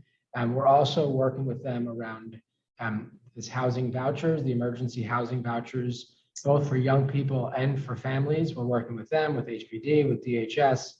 And there's lots of on-the-ground work between things like family enrichment centers, where there are NYCC facilities, things like our community partnership programs. We can look to see if we can get you those numbers about the overlap between families we're serving in preventive services or child protective services. And NYCC, I don't have them for you, but we will certainly look to get them. That would be very helpful. I would appreciate that. And then when we talk about the schools, we often talk about kids in temporary housing, et cetera, et cetera. But obviously, we know the statistics on the challenges of young people in foster care. I'm a foster care mom, so I'm aware of it. But foster care / and so I'm just wondering how are there dollars allocated that you're following for the young people, because your foster care kids, even though it might come under DOE and not you, do you follow them to make sure that there's appropriate services? Where obviously DOE, as you heard, doesn't have their full complement of staff to do with foster care kids. And obviously the social workers in the schools are far and few between despite a lot of allocations. So how are you making sure that your kids in foster care go to school? Time expired. Thank you for that, council member. One piece of this is Fair Futures because it ages down to 11 years old. I know. Obviously, and we But have you don't have it now. You're getting Fair Futures. What's happening for the now? older kids. We have it for the younger kids. I know. We get a data run from DOE and work with our providers. We have a very high attendance rate of the younger children. Where we begin to see challenges with attendance is in ninth grade, consistent with citywide trends. And we are really focused on helping young people and families make good high school applications and decisions. So they're exercising their choice. We're also working on middle school choice so that we really are making sure that children in foster care avail themselves to choice. We don't think we are where we need to be on that. And so the investments in all of the education specialists through Fair Futures is really important. And I'm really grateful that Chancellor Banks, we have about 5 different work streams going with them. Obviously one for foster care, looking at our child protective relationships, how we can open pathways to preventive services from schools when we don't need a call to the state central registry, but maybe need a service support for families. And we're doing retraining for a lot of DOE teachers this fall that we're working on together. So we are we just had a meeting last week around transportation. So we are very actively working with DOE to make sure that the 7,000 plus children in foster care have everything that they need, both from us and getting them there and from the DOE.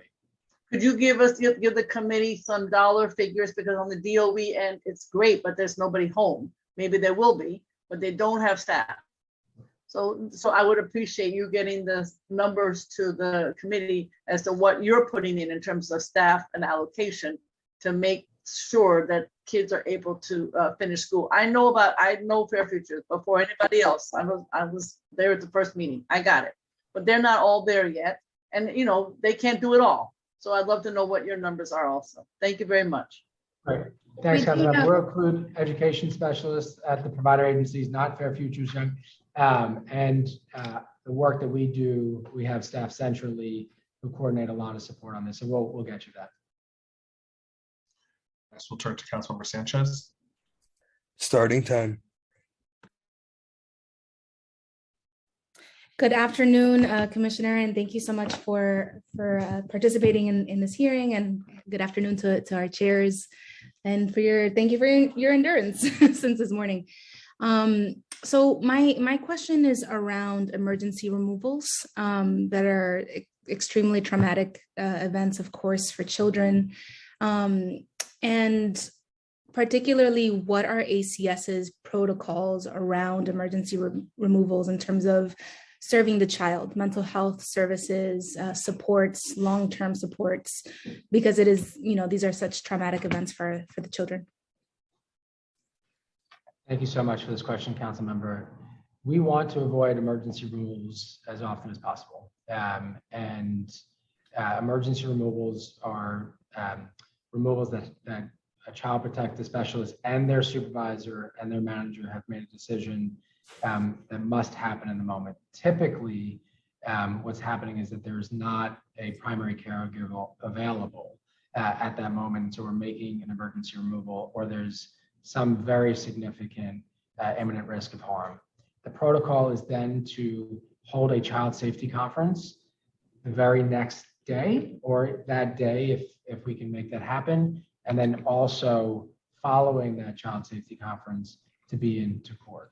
I think it's important that when we exercise an emergency removal, we are providing information around where families can reach out for legal counsel, of course, and that child safety conference information. So I think often after the emergency removal at the child safety conference, there are times where we don't even go into court. Family member, a parent who is not available that evening comes back into town and is able to care for the child, right? So we're looking for any solution. It's also that an initial child safety conference is part of the reason we have done such a good job around kinship.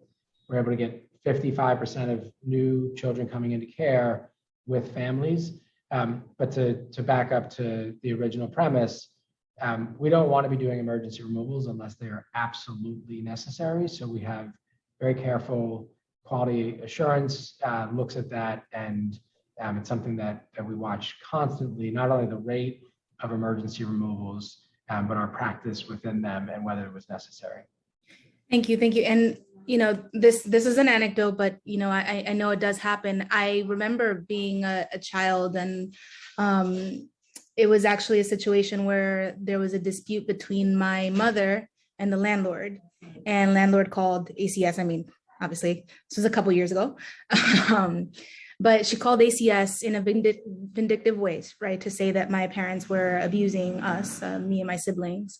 And I know that this does happen. So can you share, what the sort of thresholds are for emergency removal? Absolutely. So, and just to back up that, false and malicious reporting is something that we are really, really concerned about and want to aggressively pursue solutions around. It adds stress to families, as you know.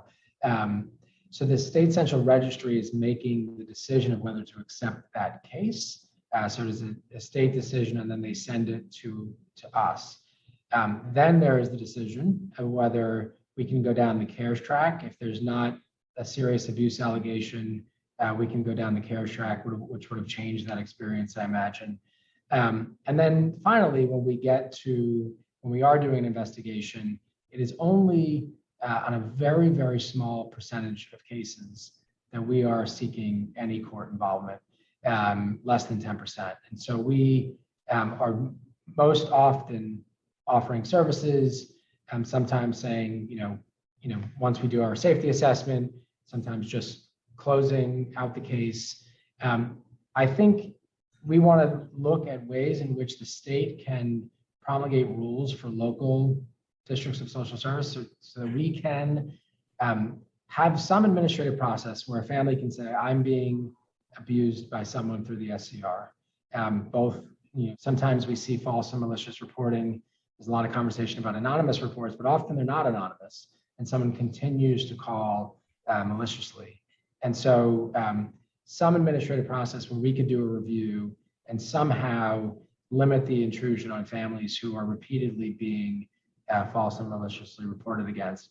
Of course, there are criminal penalties for false and malicious reporting, but we think an additional administrative process for us to limit the burden on families would be appropriate as well. Time expired. Thank you so much. Chair, if I might be able to ask one more question. Yeah, that's fine. Okay, thank you. Just quickly, Commissioner, on the cost of the daily cost of youth in detention is $2,084 per day, or over $760,000 per year. Can you just help us understand why these costs are so high, and if ACS has any interventions planned to reduce these costs? So the costs are so high because detention is very, very staff intensive to keep it safe. That is the primary reason, and it's really important that it's a 24/7 operation. So you have currently 2 tours. We're working back towards 3 tours of staff, and those staff have to be trained and well qualified. We want to use detention only when it's absolutely necessary, of course. But when young people come into care, we have to make sure that they have the staffing and that they have the schooling and everything that goes into making sure that the detention facility runs safely. At the moment, of the young people who are in our care for more than a week, over half are there on allegations related to charges of attempted murder or murder. And we do not use techniques like pepper spray, and don't have other techniques that are intrusive or on young people. And so it has to be what we call staff secure. So we have to have enough staff to really make sure that young people are safe and can move throughout the building safely. And so it's really important that obviously the rate per day kind of depends on, there's fixed costs in the building. So the rate per day fluctuates depending on the number of children who are in our care, 148 as of this morning. And so those numbers may change, but I do think those investments are appropriate. Thank you so much, Commissioner. Thank you, Chair. Thanks, Councilmember. Thank you, Councilmember Sanchez. I'll turn it over to Chair Ayala for her closing comments and thoughts, and then to Chair Brandon. Yeah, I just want to thank you, Commissioner, for your time today. I can appreciate the complexity of the work that you do, and no dollar amount, gonna help remediate the conditions that the agency has to deal with on a day-to-day basis. And so, we're here, to offer our partnership, to try to ensure that you have all of the resources that you need to be able to do your job effectively, but to also ensure that those dollars are helping improve the conditions that allow for families to come in contact with any of those services. So thank you today for your testimony, and I look forward to visiting soon.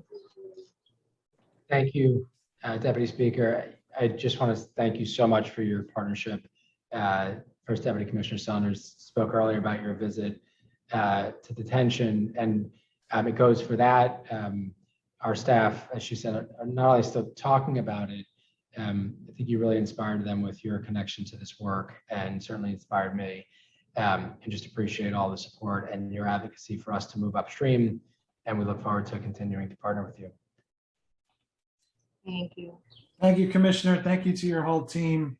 Nothing more important than our kids and that are entrusted, our city and the workers that we entrust with their care. So we want to be partners with you on all this work, and any outstanding issues or questions we had today, we'll put it in a letter. So hopefully we can get answers back ASAP, because it just helps in our budget response and the budget negotiations. So I thank you all very much. And with that, I will adjourn this hearing. Thank you. Thank you, Chair Brown.